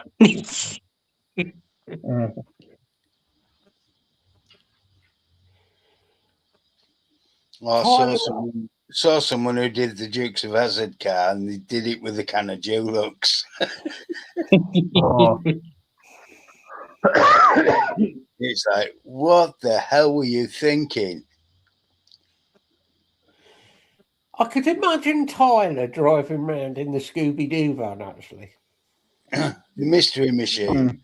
Yeah, well, like I said, I would rather have the VW bus. I want to get the camper pop up, but still. Funny part is, if I see it again anytime soon, I'll send a picture to you guys. There are a couple that drive around that are fully painted like the Mystery Machine. You don't see them often, but there are a couple. When the last Grand Tour was on, you guys know about that Time Stag. Yeah. Do you know how much it cost him to have it restored back? Almost £20,000. I say they bought the cars for fuck all and then spent a fortune. He paid $28,000 for the car. Because I was watching Richard Hammond's workshop, and Richard Hammond restored the Stag for him. And he says, "What do you want doing to it? Do you want it just brought up back up to like a resto mod, or do you want it completely mint?" And he went, "Oh fuck it," he says, "I'll have it completely mint." But he said he paid £28,000 for that car, and cost him almost another 20,000 to have it back restored to it was before. He had a new paint job and everything like that. And I think it was the last episode of the Richard Hammond's workshop. Took it to James May on the back of a low loader to his pub. They went out for the drive in it. He got about 2 miles and the near side back wheel fell off. What does that tell you about Richard Hammond and his workshop, though? Yeah, exactly. But it wasn't unheard of though with the Triumph Stag anyway. No, but why do you think that his mechanic that he had there, the bloke he started it with, turned around to Richard Hammond and just went, "Nah, enough is enough"? Because he was trying to rush cars through there to make profit, and he wasn't restoring them properly. Saying cutting corners and everything else. And the guy who was running it with him basically turned around and he says, "I ain't restoring cars like that." He says, "No, this is not doing it." He said, "If you want it done properly, I'll do it properly, but you've got to give me the time to do it." Yeah. Which I agree with. It is, because it's a labour, isn't it? Yeah. Anything like that, Matt, whether it's cars or any restoration project, if you rush it, it's not going to come out right. It's going to be half-assed, and you're going to regret the money you put into it.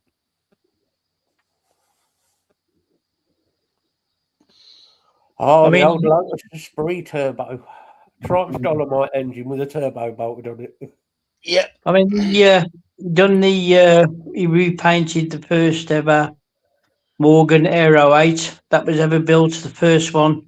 It was kept in their museum. All the paint had cracked on it, so they decided they was going to get it done because they re-released the Aero 8 as like a Mark II version.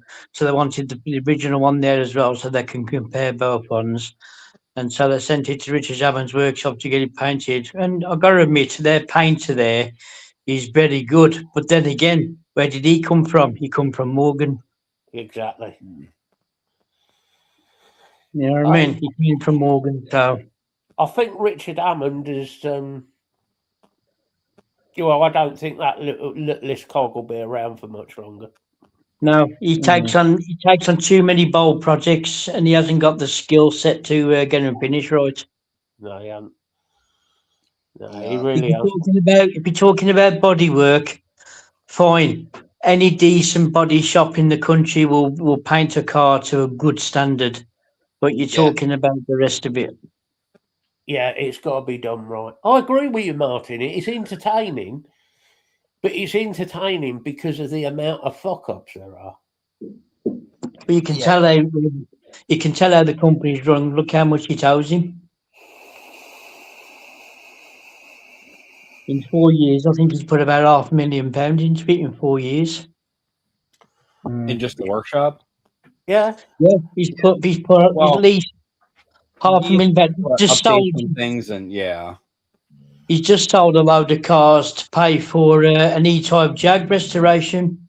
So his daughter's mini rally car has been sold. He's sold that MG he done for racing. He's sold that. I'm Sold going to say something really unpopular now. I hate his fucking daughter. She is an obnoxious little cow. Yeah. They get all the people, right? People who've got talent, who can drive really well, they do well in racing. Why on earth would you give a seat to her to drive an electric race car? Yeah. Which she crashed into a wall. Yeah, then she crashed again. That's a big firewall. And then we get all over the internet, we get her sitting there crying her eyes out.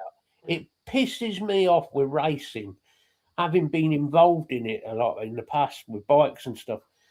There's so much talent in this country, real fucking talented people. But because somebody's got a big name and they're connected to Richard Hammond, they give it to her. And she can't drive for shit. No, that'd be the difference, though. If she was actually a decent driver, okay, cool. You're related to her. No. If she's got the talent, right? No issue. And that's for anybody. Gender is not even the issue. It's the fact of if you can't do the position properly and be an adequate driver at the least, why are you there? It's not gender, right? I know I could list you about 3 or 4 female bike racers that are phenomenal. Very talented ladies, really, really talented ladies, but they don't get what they deserve because they're not famous enough. Yep. Well, look at the one they used in the smallish cog in the Grand Tour, that Abbey. Yeah. Really? Yeah. Oh, fuck. He's fucking God, I tell you. She could really drive. I mean, everybody said she was shit hot. Well, they had a couple of female drivers in Grand Tour, didn't they? With that German lass as well. Sabine Smith. That's her. Mm-hmm. Well, no, Martin's got a good point, though. It really does come down to who you know, not what you can do. Unfortunately, it does with racing.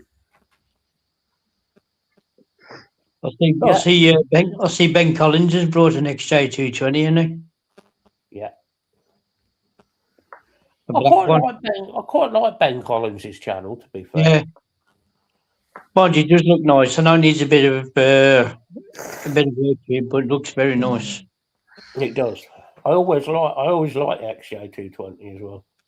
Especially because it's in black as well. It looks very nice in black. Even though the XJ220 did have parts out of the Metro in it. Yes. I was going to say, and they stuck the wrong engine in it. I disagree. I like the XJ220 V6. That engine is a phenomenal engine. It was based on the Metro 6R4 lump, which originally was based on the Honda lump that they put in the Rovers. Yeah. So it's a Honda engine. Yeah. They did put the V12 in a couple of them. Yeah. But it was originally designed for the V12. The V12 is too heavy for it. That was proven. Yeah. It totally upset the balance of the car.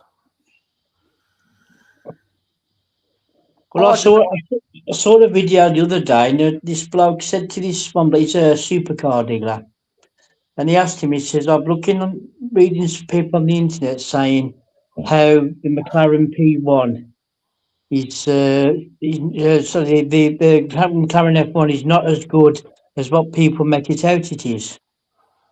And he said, well, hang on a minute. He said, let's work it out. He says, yeah. He says, how old's the car now? He said, about 23 years old. He says, when it came out, he said it was space age technology and stuff like that. He says, you can drive it on the road. He says, all you have to do then to convert it to a racer is take one seat out, put the spoiler on the back, and that's it, you're done. Yeah. Yeah. He says, name me a supercar that you can do that to. Mm. And the car's over 20 years old. Because, I mean, he said it's one of the greatest supercars that was ever built.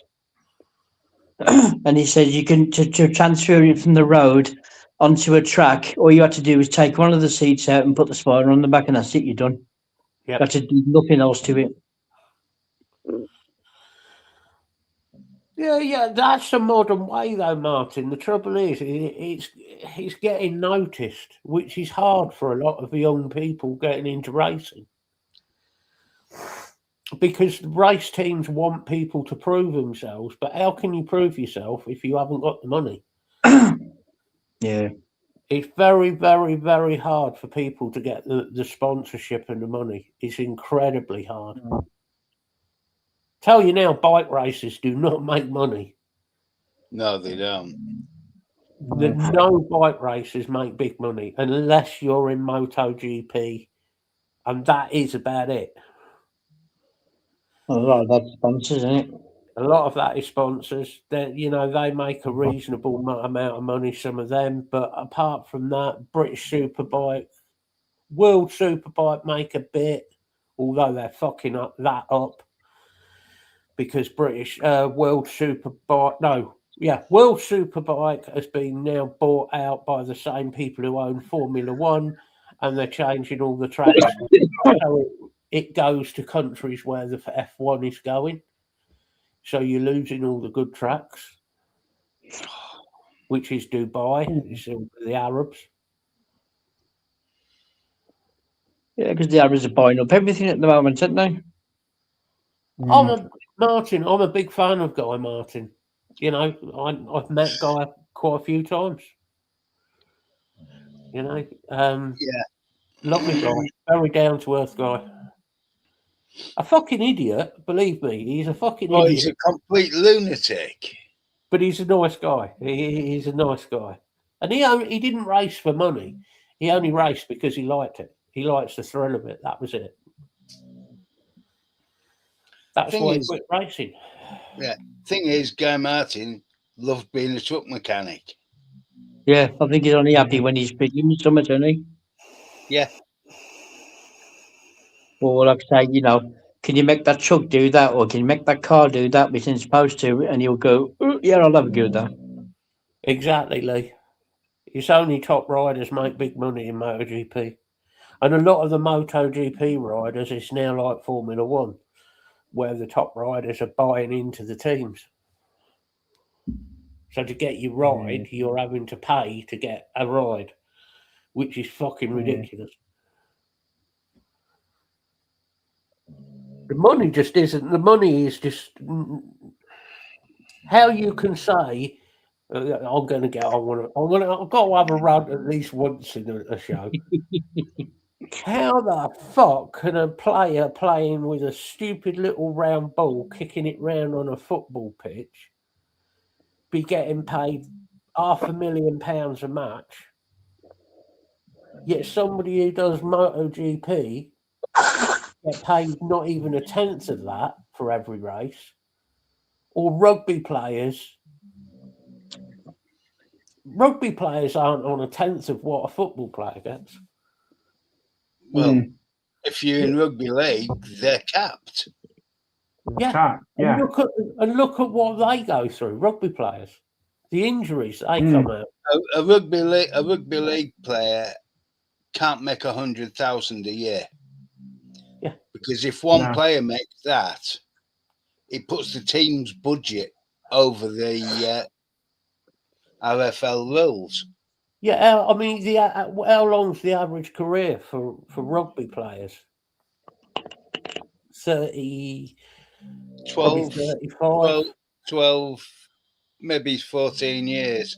You might make very few become elder statesmen, and the elder statesmen 35. You might make it to 35 years old. Yeah. Before you retire. A lot of them are retired by the time they're 30. Well, I tell you what I've been watching. Yeah. Yeah, but the thing is, Martin, right? In this country, people watch football because apparently football it's an English sport, even though it was invented in Scotland. But we'll gloss over that bit. And it's watched by billions. Yeah, I'm not so sure about this one. Because if you go to Italy, it's motorsport, it's bike racing, it's car racing. Any other countries, especially like any of the Latin, like Italy and Spain and France and any of those countries, it's all motorsport. I say Germany's all motorsport. All motorsport. The issue we have in the UK is simple. It's the same as what's going on the roads at the minute. Is this country has an issue with bikes? It has an issue with cars. It always since the car was on the road. There's been this like anti-car, anti-bike attitude. Yeah. I don't know where it comes from. But it's like rugby league isn't that popular because it doesn't get TV airtime. Not because it's not popular, because those matches, when they're televised, get massive viewing figures. Oh, fucking huge. But they're not televised. No. For me, I will always be. If it's a choice between watching rugby or watching football, it's rugby every time. Yes. Mm-hmm. You know, in Tyler's case, it's obviously watching NASCAR. Oh hell no, we ain't doing left turns for 6 hours. My family did that crap when I was a kid growing up. Everything, big holiday, whatever, you have NASCAR on the big screen for 6 hours straight. It's the same guys making the same turn for 6 hours. There you go, Tyler. There's your new career. Become a NASCAR driver and become famous for instead of going left, go right. Yeah, for the first 3/4 lap, it'd be fine. After that, it gets a little dicey. You'd be all right as long as you swerve a bit. Instead of the inside curve, right?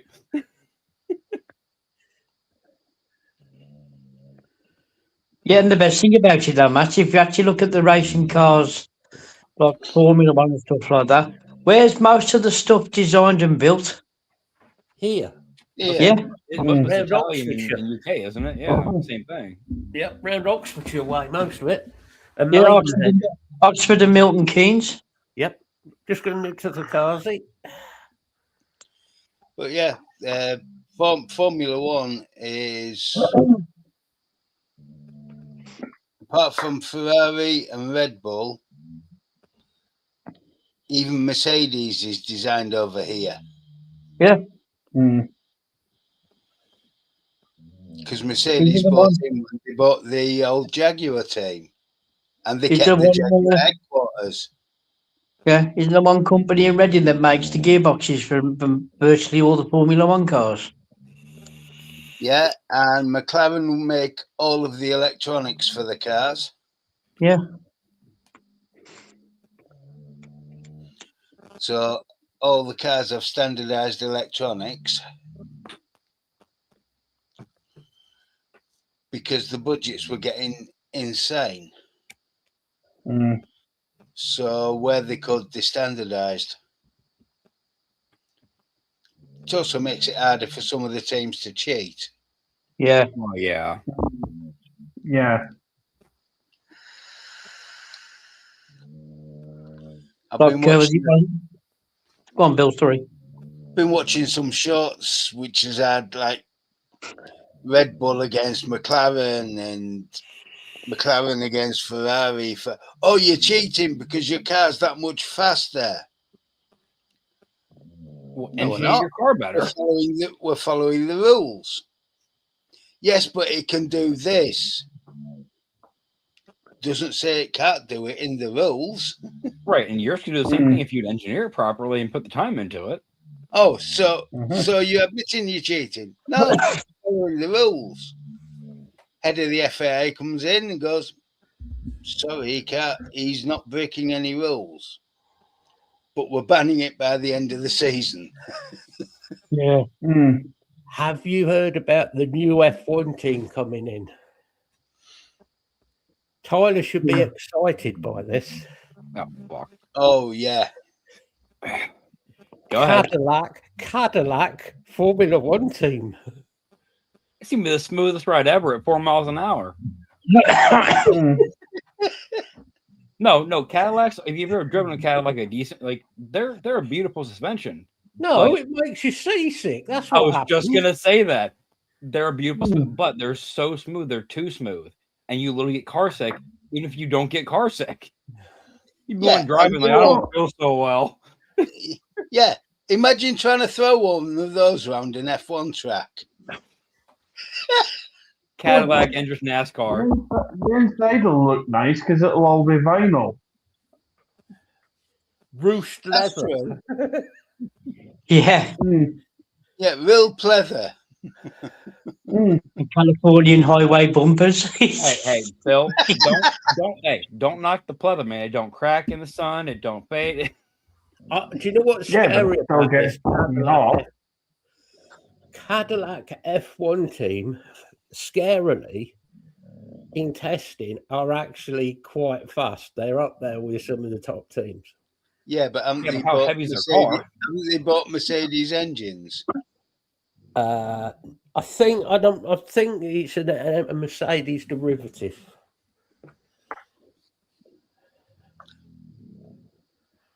So it's close enough.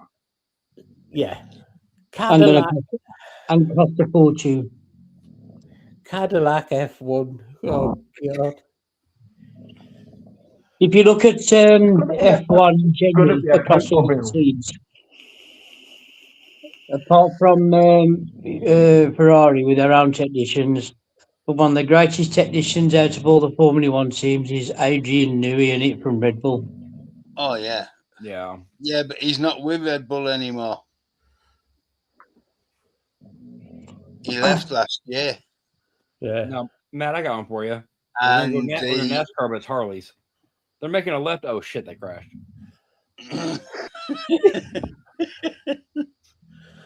Harley. I watched this the other day actually. Oh god. Harley are now part of MotoGP. Oh, and is it MotoGP or is it Superbike? Anyway, it's one of them. They're part of that, supporting races. Harley Davidson are doing, the baggers. Yeah. They're doing Harley races. So the issue I have with this is I hope they're doing it Is it after downhill the and main, straight? after the main race, because otherwise there's going to be oil and bits Oil of junk everywhere. everywhere. Yeah. It's Superbike, World Superbike. Yeah, there's going to be oil, cogs, bits of engine casing. How many laps did you get? One. No, how many laps you get? I almost got one. I'm sorry, but come on, please. Next Yeah, week, the best of 500. I just didn't know where to because I didn't follow the F1 last year. I got Ferrari engines, right? Yeah, in other words, Ferrari are going to do what they usually do. Ferrari will build their engines and then they'll build the engines for Cadillac. And every certain aspect we downgrade just enough. Just a bit less power. Right. Oh no, your Yeah. lifter seized and exploded out the engine block. I'm sorry.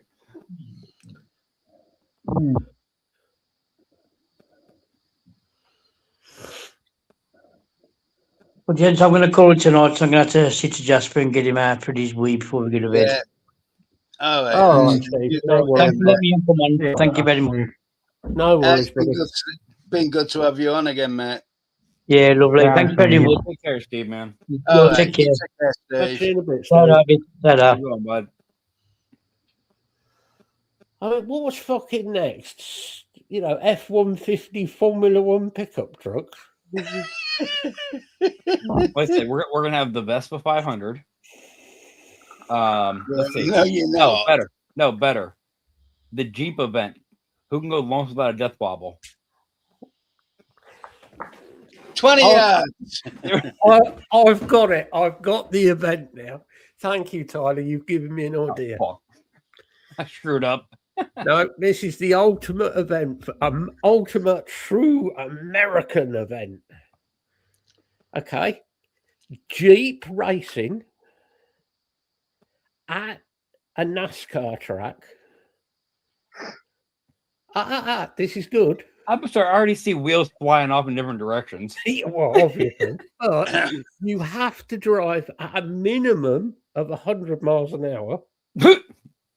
Right? I think different make and model their bikes that ain't happening. While you have a supersized Coke in the fucking cup holder. Yeah, a gallon of Coke. Die. Oh yeah, diet, because you don't want to overdo it. Yeah, And 50 chicken nuggets. Now, does the exhaust smell like Cheetos? probably.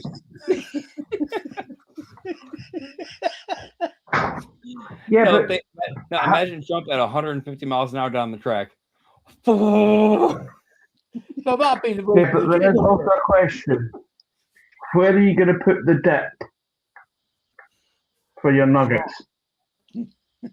a very good point and a very serious point. And I'll tell you where the dip will be. It'll be behind the steering wheel. No, you're driving. You're right. Bike racing, right? Driver. If it's bike racing and we say we have a certain Cheeto shaded individual as the driver, just remove the gas cap, put his dipping sauce right there. The fumes will make sure everything's perfect. Make sure he lights a cigarette on the way down the track. You see, Martin's even come up with a name for it. Jaskar.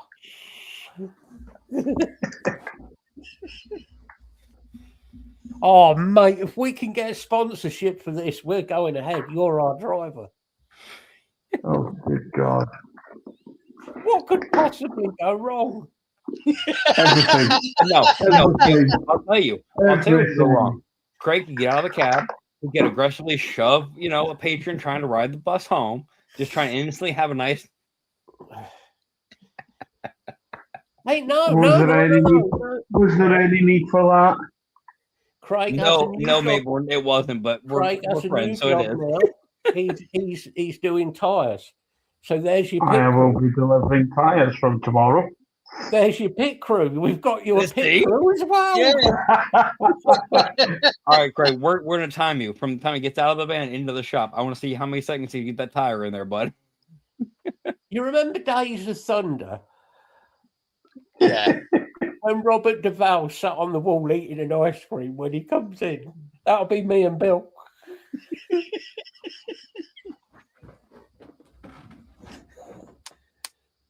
That's better. What, you put the chimney back in the early bird? No, I put it in a different device. Not an all red device. Let me guess, you overfilled it a little bit, huh, Craig? No, I put it into a different device. No, I'm saying we had so I can now properly see the liquid level. Yeah, no trouble, I put it in Martin. That's perfect. Martin's just volunteered as the medic. All right, let's see here. So this is perfect. What could possibly go wrong? I refer you to my previous comment. Everything. To quote Jeremy Clarkson, how hard can it be? but Martin, think about this. You just put Matt in public relations, right? And me as driver. My luck, you'd have, all right, we got the Ewok 500 going around the track at 78 miles an hour. No. There's fur flying everywhere. We're gonna have you sponsored by Anal Lube. Astroglide, the fastest car on the track. Anal Lube and a big bad dragon dildo painted down the side. I mean, we could always. Hey, God forbid you get into an accident with another racer and they are just sponsored by, well, Depends, or Tenor for Men, anything to that degree. Would be a messy No, ending. we weren't It gonna would let be. no, Dude, that'd be a we don't shitty want ending, Matt. Trump in the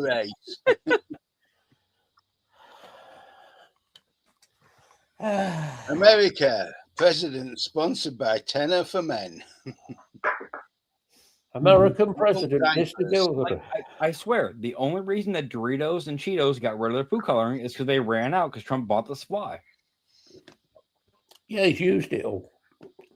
That's the sad part. He's already run out like all the money he's adding to the national debt every second. Maybe you should do your constitutional rights, and maybe you should send Donald Trump the link to Bad Dragon Dildos. That way he can shove that up his ass and stop the shit coming out. Hey, at least it'll give Vance a break. Shove one up his ass and one in his gob, and that'll keep him quiet and stop him shitting himself. No, one is God, but I like Bill's marine flare idea. I like that idea. At least he'd have one bright idea in his whole life before he died. That's true. You see it in his eyes, man. Let's be honest, he hasn't had many yet, has he? Wow. Fucking hell. No, and he's nearly 80. Yeah. He's got to be due one good idea. The best idea he's had, he's saying, no, don't keep the machine on. Turn it back down. Turn it back down. Just a minute. I need to plug my phone charger in. Yeah, Donald, I'm just going to make a pot of coffee. No, Vic would show up. Donald, would you like some milky tea? Nobody wants any of your fucking milky tea. No one wants that. Baby tea. Milky hot water.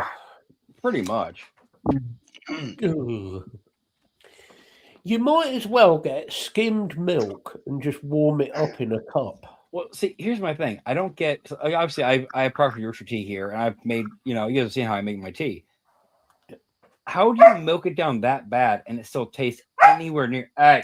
Well, what you do? It's got to be so bland and no flavor left with that much milk. When you put your tea bag in, you leave your tea bag in for a while. You might knock it minutes out with your spoon a bit, and maybe squeeze it against the side so it comes nice colour. Yeah. Well, what he does is he puts the water in, does that. I don't think he even dunks it. I think he just waves it over the top like a fucking magician. Yeah. Abracadabra, you see. I get people wouldn't necessarily want the tea like I have mine, which is really strong, because it'd probably be too strong for somebody. Fine. Okay.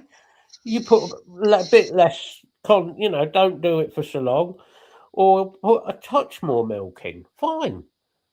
Get that. But it's almost not worth having a cup of tea when it's that colour. Well, here's the thing: when you drink a proper cup of tea, there's obviously a certain level of caffeine, the flavor to it, and just how tea should be. Yeah. Add that much milk, you've lost the temperature, you've lost the flavor, you've watered it down to the point of it's not even tea. Yeah. What are you drinking?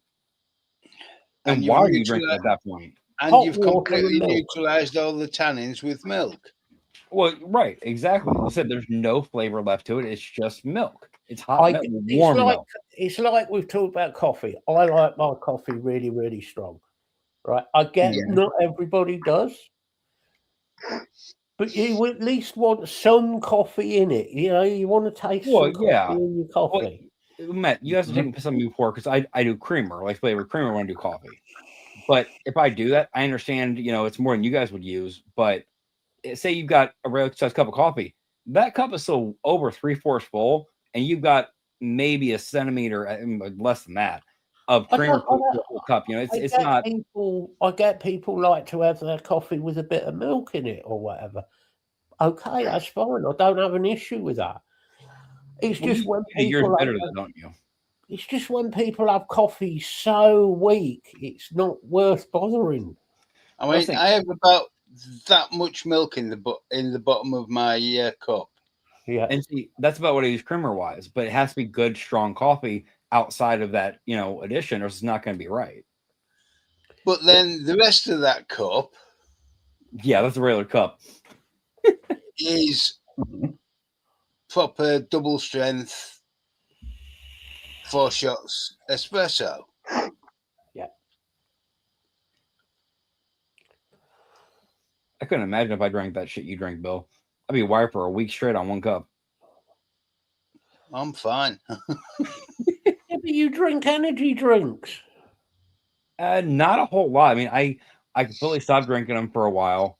I went to coffee, realized that I was drinking the coffee more the taste than the actual effect of it, So I quit drinking coffee. I might buy an energy drink once a week, if that, maybe a couple times, but regular, like 16-ounce can. That's 2 days for me. I cannot drink a whole one in 1 day. No, that's not so bad then. You know what I mean? I was drinking 1 to 2 regular sized monsters a day for 15 years. Yeah, it's not doing you any good. So think of the damage that caused. It's really not doing you any good. Like in high school, they had the VFC monsters, which was the enormous can that was like 32 ounces. Yeah. I used to drink at least 1 to 2 of those a day. That's in high school. That's it. The other thing you got to remember with my coffee is I'm using Skull Crusher coffee, which is 300 milligrams of caffeine per shot. Oh, yeah. When you've got a very proper coffee rig too, Bill. Well, I use beans. It's all ground fresh. Yeah, right. I don't get it, Martin. I don't get why Americans have this. They have this like aversion to making tea and coffee properly. They just. Well, Matt, I can only vouch for on one side. It's not even vouching. It's actually used for the reason, right? Think about certain appliances in different places, right? 99% of Americans will not have a kettle, especially an electric kettle. And if they have a teapot, it's what I have, which is a stovetop teapot, and they're not going to use it because it takes how long to use. Shouldn't take long to use a stovetop. The American mindset is so much about convenience that anything that takes any amount of time to actually do, they just write it off. And even your whole you're still at 110 on your power. So think how long compared to your kettle it takes to boil water in ours. Well, you can get a 240 socket in your kitchen. Not the only ones you have in the U.S. Bill are for major appliances like stovetops. Past that, you do not have that plug anywhere. You have to have an extra part, or either an extra panel put in, or special upgraded panel to handle that power in your house, and then run a separate outlet just to that breaker for that. Yeah. You can't run that in a regular American household. What does that tell you about your electric system? Matt, I could take a picture of my actual panel in the basement and show you the wires coming out of it, and you look at the gauges and go, I wouldn't trust that for fucking a flashlight, let alone my house. It's single core, copper wire, insulated, obviously, Yeah. I'm guessing. I'm literally guessing. I wouldn't know offhand. You're hoping. It's probably shit. I would hope at least 20 gauge wire. Now you see all of the wiring in this place is 4 mil square. Apart from the cooker, which has 6 mil square. And see, as far as I know, we don't use square for anything. Jesus Christ. No, 6 mil square. It's a lot thicker than. It's about that diameter. Yes, no. We're still on flat. Think almost the same look as like Ethernet cable. Roughly that outlook on total diameter of You are fucking hell. You might as well use Ethernet cable to power your drawing through it. All right. It's scary. I mean, I know all of my main power sockets are wired with 4 mil square. Oh no, our regular outlets here are it's this way. You've seen American like sockets and the way they're set up, and like the ground and everything on them, like just single screw on the inside of the socket. Yeah. The wire is thin enough here that you can by hand bend that wire around that screw and then tighten it down. Hold on, let me get the dog outside, guys. I mean, our wiring.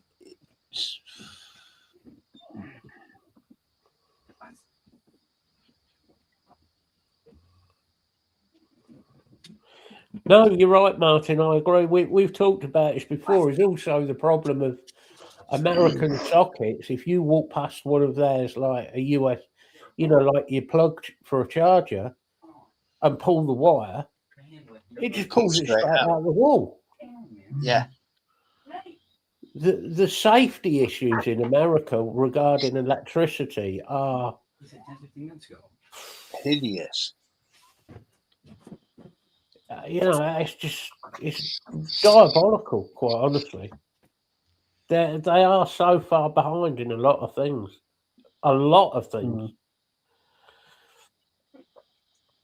Electricity wise, definitely, I think they're behind.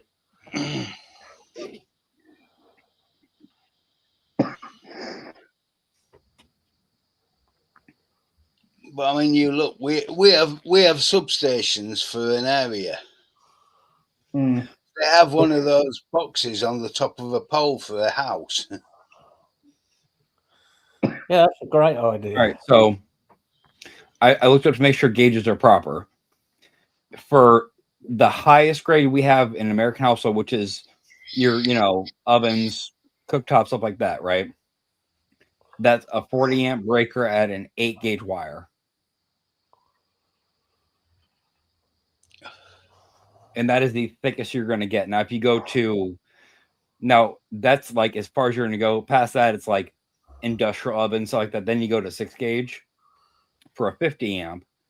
But if you do regular, like your main water heater for the house, which still pulls a decent bit of power, that's only 10 gauge. Regular outlets throughout the house are 12 gauge. And anything that's regular, like just like permanently wired in lighting, is 14 gauge wiring.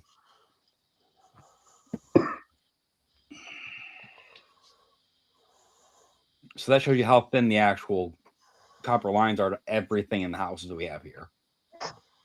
Not to mention they're all wood based and so structurally perfect. Yeah, you can walk out the house and not even open the door. If you run fast enough, yeah.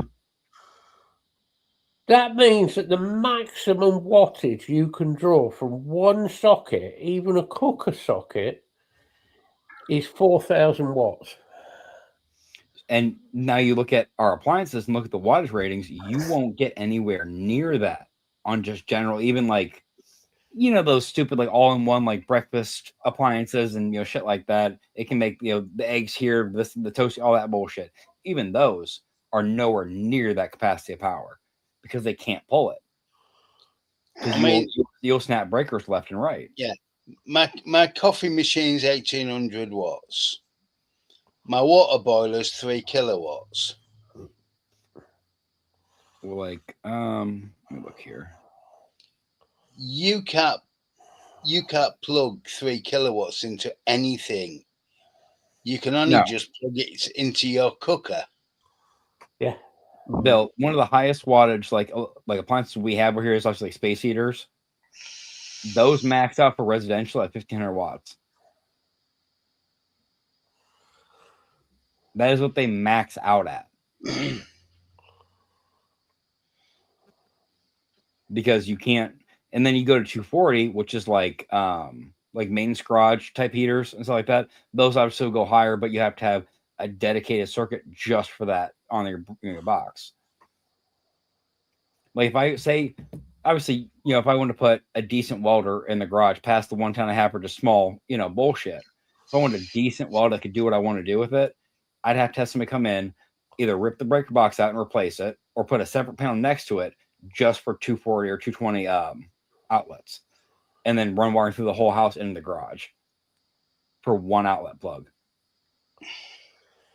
And even then, you have to think about the total draw on your house, and the fact that they've clearly stated over the last year or two that if you draw over a certain level of power, they can throttle down your electricity if they feel like you're pulling too much from the grid, no matter if you're paying the price for the actual power or not. But yeah, I mean, there was a while. What was it, about 2 months ago or so? I told you guys that the lights start flickering out of nowhere and they just go off for a few minutes and this and that, and found out that they were strategically turning power off to save the actual power plants from overloading. I mean, I doubt it, Martin. I doubt it very much. I mean, there's a lot of stuff, Martin, we've talked about before, like that we use here that, I mean, it's not like new, but it's what mostly is used, that you guys either used how many years ago or even stopped using within the last few years. Yeah. You know? Yeah. I mean, there's been, I can't remember what it was, the one day, it's been a while back. It was something, but it was like, yeah, you guys said, oh yeah, we've had that, for 15 years and we kind of phasing it out now. Well, we just got it last year. It's scary. Free home with the brave and having everything, the best options for it. Bullshit. You get what people in the politicians let you see, and that's all you got. I mean, stuff we've got. I mean,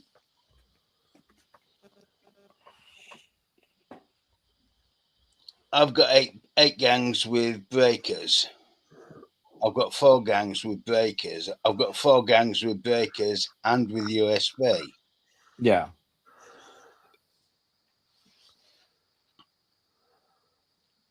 I mean, I've still got this house build that I've replaced that I've had to run extra wire into because it had no ground wire. Jesus Christ. Oh yeah. Any house built for a certain point over here doesn't even have ground wires. You've got your positive, you got your negative, and that's all you've got, and good luck on the rest. Do you know what? The only time we get something that isn't earthed, it means it is a single item. It's a flex to a product.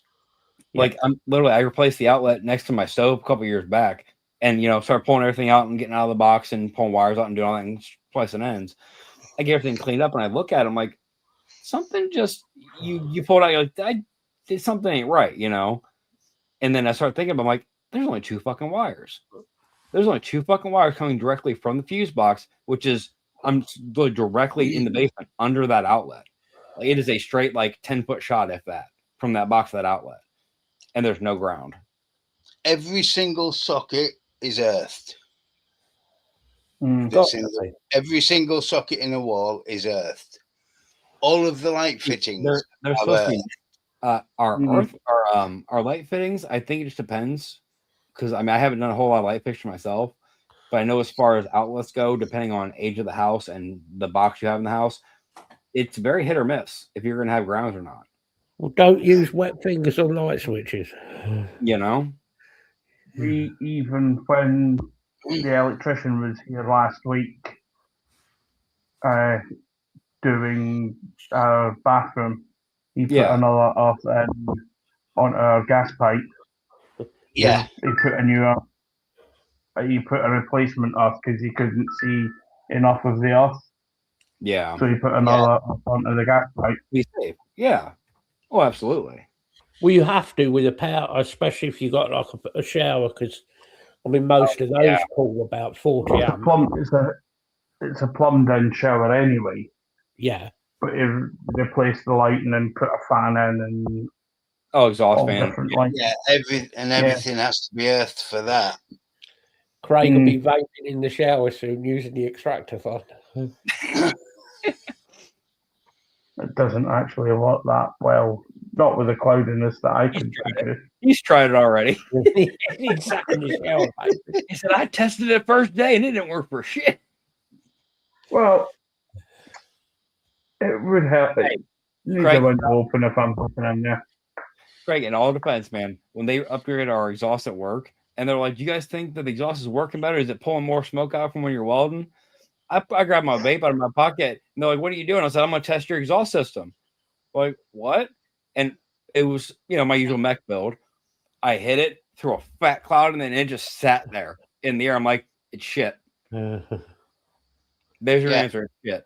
If I can't do that and just let it go, the cloud go right there next to the exhaust with the actual inlet, and it sits there, I'm not even The fan blade's gone. The last time, well, it wasn't the blade. Last time the actual drive motor for the exhaust fan died on me, and I'm like, hey, this is da-da-da. It was shorting out the whole line and everything else. And because production is so important over safety, they hardwired the box past the exhaust fan and bypassed the motor to keep the rest of the line have power. And it took, let's see, a week and a half later, I had to go to one of the big supervisors. Goes, can I get an exhaust motor put on this so I, not breathe this all day? Or, I know you're getting sick of me having a 4-foot exhaust fan blowing all that smoke into the aisleways of the shop. Because I'm going to make it real apparent and real known. If I have to breathe it in, so do you. And that's how we got the big extractor fans put in. Is we all started turning our fans towards the front office and blowing the weld smoke towards their offices. And also, oh shit, it smells bad. We don't want to breathe this. Really, we're 3 feet from it at the most. You're fucking breathing as well. Thank you. Right, but that's what it took for them to start upgrading the exhaust. Was making it inconvenient for them, where they were smelling it and smelling the burning metal and the grinding. Anybody's with any kind of shop or anything like that, a flap disc on a piece of steel, that smell. Oh yeah, that's a very familiar smell. Yeah, it is. Yeah, these office uptight posh motherfuckers, they don't know what that is. Oh, this stinks. I can't work in this. But you expect us to do it 60 hours a week? I know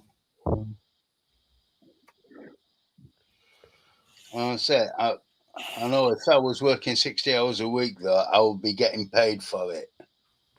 Oh, yeah.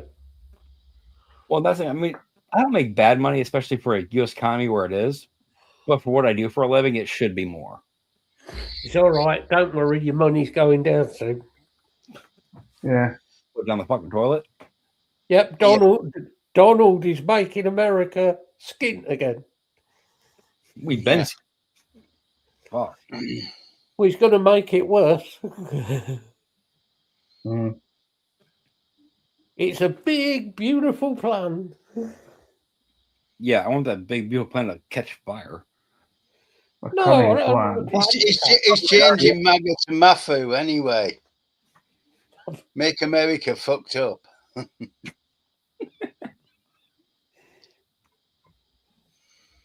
He's working on it. He's perfecting it at this point. This is what worries me. The stuff we don't want him to do well, he does well. Protect the citizens there, Trump. Yeah. The Native Americans aren't really native. They need to go back where they can. Where are they gonna go? Where are the Native Americans gonna go? Instead of the expense of getting rid of all these Americans and getting rid of this person and that person, the hundreds of thousands of people that he wants to get rid of, millions. I have a better option. One person, just get rid of him. Yeah, I don't have the perfect plan. That's the whole thing. There's a common denominator here. If you have so many issues with all these people, maybe it's not them. Maybe it's you. We're going to stick him somewhere where he'd be safe. Damn. It'll be nice. He already has been there. We have photos to prove it. So we're going to put him on Epstein Island. Well, in all fairness, is there anybody left at this point on that island? No, so we're sticking him there. So send him there by himself. He can have Vance for company. Problems. Sommer. Send Sommer with him. Make sure they have a nice little trio going. And he gets tired. Anyway, no, just send him up to Alaska. Well, what's Alaska done to you? Right. Well, apparently, apparently, according to Trump, Canada's on all kinds of bullshit. So send him up to Canada, I guess. I don't know. No. I like Canada. Yeah, but with how many frozen Ozarks they have up there, they could take him to a nice location. That's true. Yeah, Alaska. Either Alaska or Appalachian Trump. Appalachian Trump. Trump gets dropped off. I hear banjos. That's where you want to head, bud. Just follow that noise. Yep.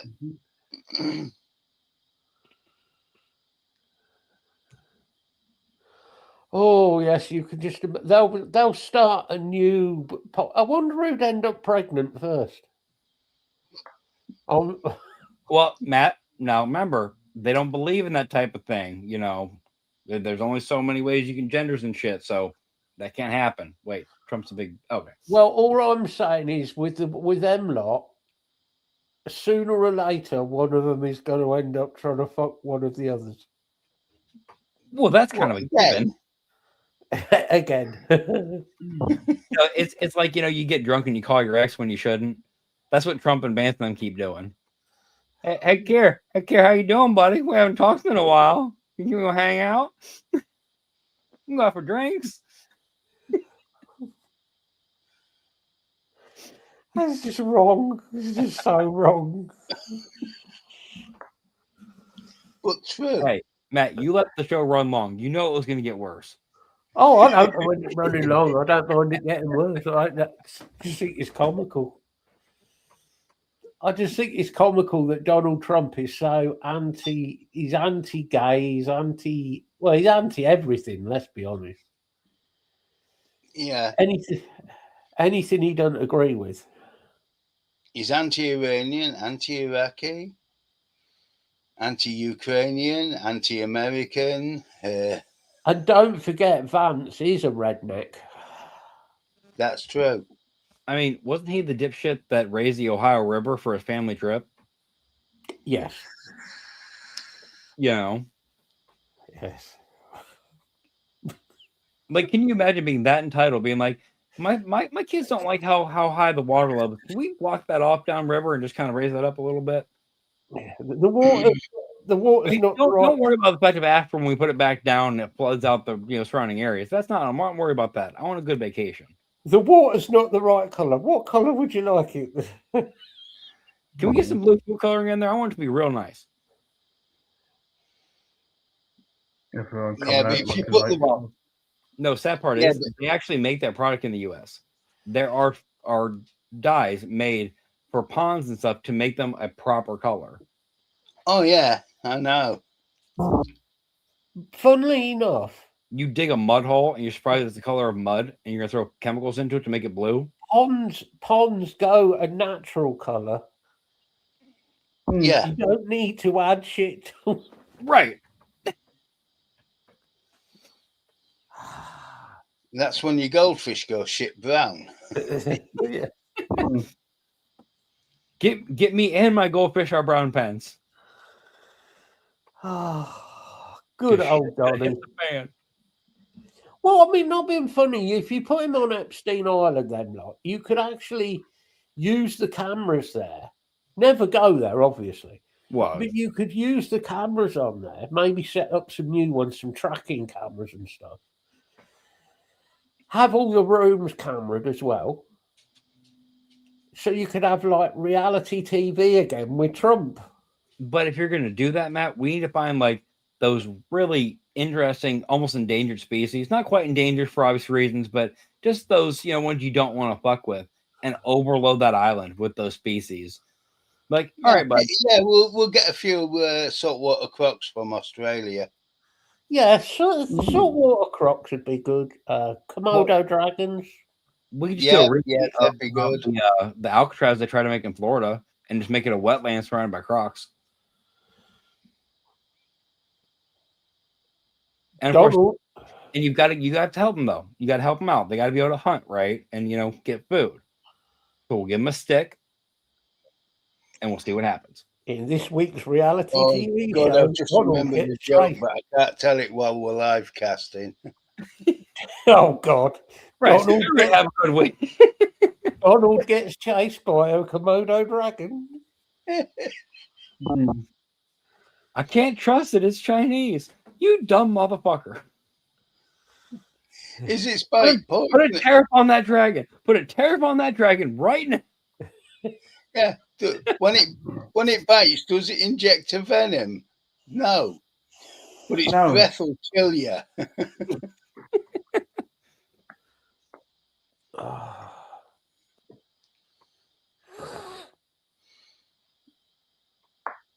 Oh no, I quite like that idea, Block. Yeah, that sounds. Yeah, I like that idea. Yeah, we can do that, and I've got even better. We could have pay-per-view on this.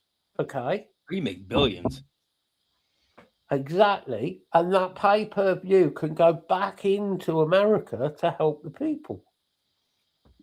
No, but see, I like the pepper spray idea, but you seen Ace Ventura when he got shot running through the jungle by the darts? Same idea. Drones flying around just hitting Trump in the You said Ace Ventura. I just had a vision of Donald Trump coming out of a rhino's arse. I had the same fucking vision. Hey, just because you guys got a hold of the footage of his birth doesn't mean we need to tell everybody. Oh. That's a very good question, Martin. Does Donald Trump eat Chinese? Yeah, but he can't pronounce it. I've now got Monty Python's fucking song "I Like the Chinese" in my head. Thank you, Ryan. Sorry, all I can think is Trump and Vance with 2 coconut halves. We're on our way.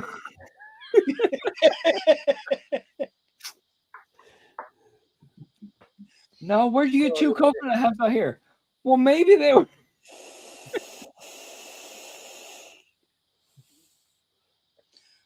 Yeah, but the European swallow's non-migratory. I mean, yeah, I do agree. I think we need to put that is all wrong, Bill. I think you need to put Starmer on this island. Oh, definitely. And probably the cabinet. Yeah, most of the Labour cabinet. Well, here's the question though: who do you send there first? Because whoever you send first is going to kind of set things up for whoever gets there next, right? Lee, you're not fucking helping. You should all be sent at the same time. Right, I suppose I better call it a night. And I need to go to bed so I can be up early in the morning. You'll be all right. Oh, Yeah, work you'll be in the there. morning. Hey, You haven't got to use Yeah, your as long brain. as you don't get too tired. You ain't got to use your brain. It's only tires. Yeah. Hey, worst case scenario, you're tired, Craig. You can tread your way through. Yeah. That was a dad joke and a half. That was. Yeah. Oh, right. Okay, God. Do your goodbyes before any. That's probably me this week. Well, like always, everybody have a good week. Anybody is struggling, needs help, you know where we're at. It's same thing as usual. Past that, don't spend too much money. Try to have a good week and be nice to your friends and family. Same as usual. Right? Goodbye, bud. I spent all the money yesterday. I'm not going to talk about how much money I spent yesterday and today either. We ain't going there. No tell. I can't show. I don't think I can. Matt, can I take the show on YouTube what I bought if I'm not using it? Oh, thank God he said that. I was wondering where he was going with that. I showed you what I bought, but with you showed me what you bought, just so long as it's not what you got up to. But I'm saying with YouTube guidelines, is it going to be an issue if I show what I bought? Since I'm not using it. No, because people have review channels for the same thing. Okay, yeah, show it, mate. So everybody knows that I'm a connoisseur, of the cannabis. I'm sick of using torches, obviously. So I bought myself one of the Puffcos. That little bastard was over $250 just for that. YouTube Block. Yeah. Have a good one, Block. It's a cake, Block. Yeah, but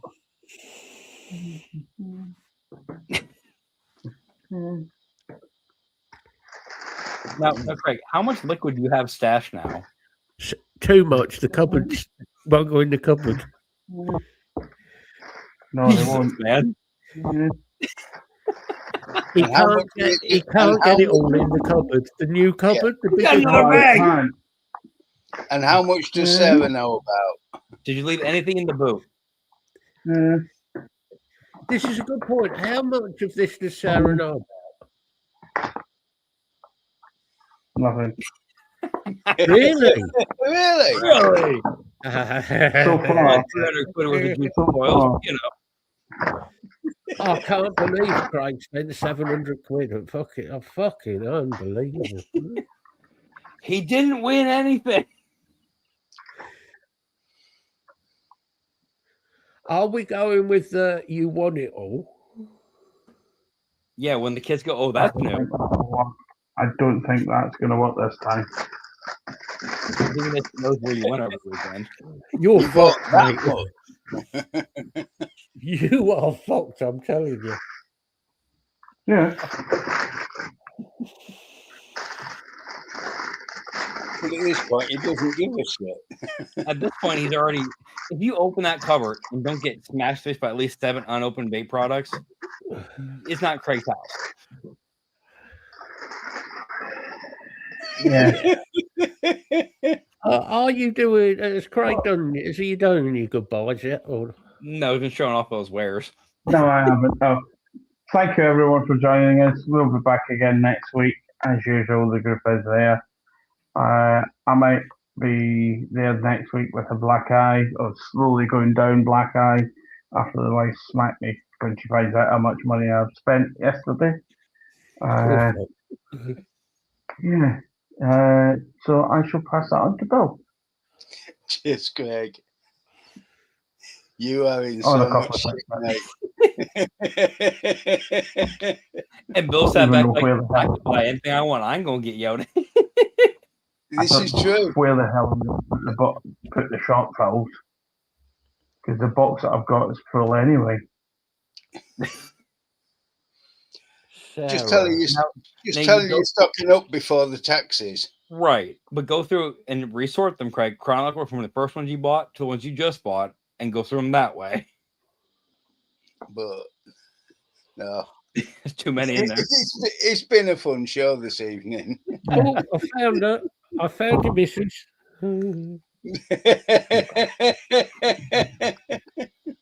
We'll shoot her a screenshot of all those bottles. No, he's going to send the video clip in a minute. I'll just. No, I'm going to put them back in a bag and hide the bag. I'm just going to clip the end of the show and send her the clip. Craig, how many handfuls should we fit in that bag there, bud? I hope everybody has a good week. Take care of yourselves and your family. And we'll be back next week. Over to you, Matt. Yeah, same as usual. Been a fun show, bit of a random one. Good to have Steve on and have a bit of a chat with him. Yeah. Even though he doesn't shut up at the best of times. But that was until the Robot Boy started. Then it was just the Robot Voice was great. Yeah, the Dalek. Black Country and Robot Boys. It don't work. So we shall be back next week. Yeah, if you need us, usual links apply. If you need us, just fire us a message. Apart from that, I hope everybody has a good week. Yeah, so we'll call it a day or a night. Or a night. Everybody have a We'll good see one. you all night.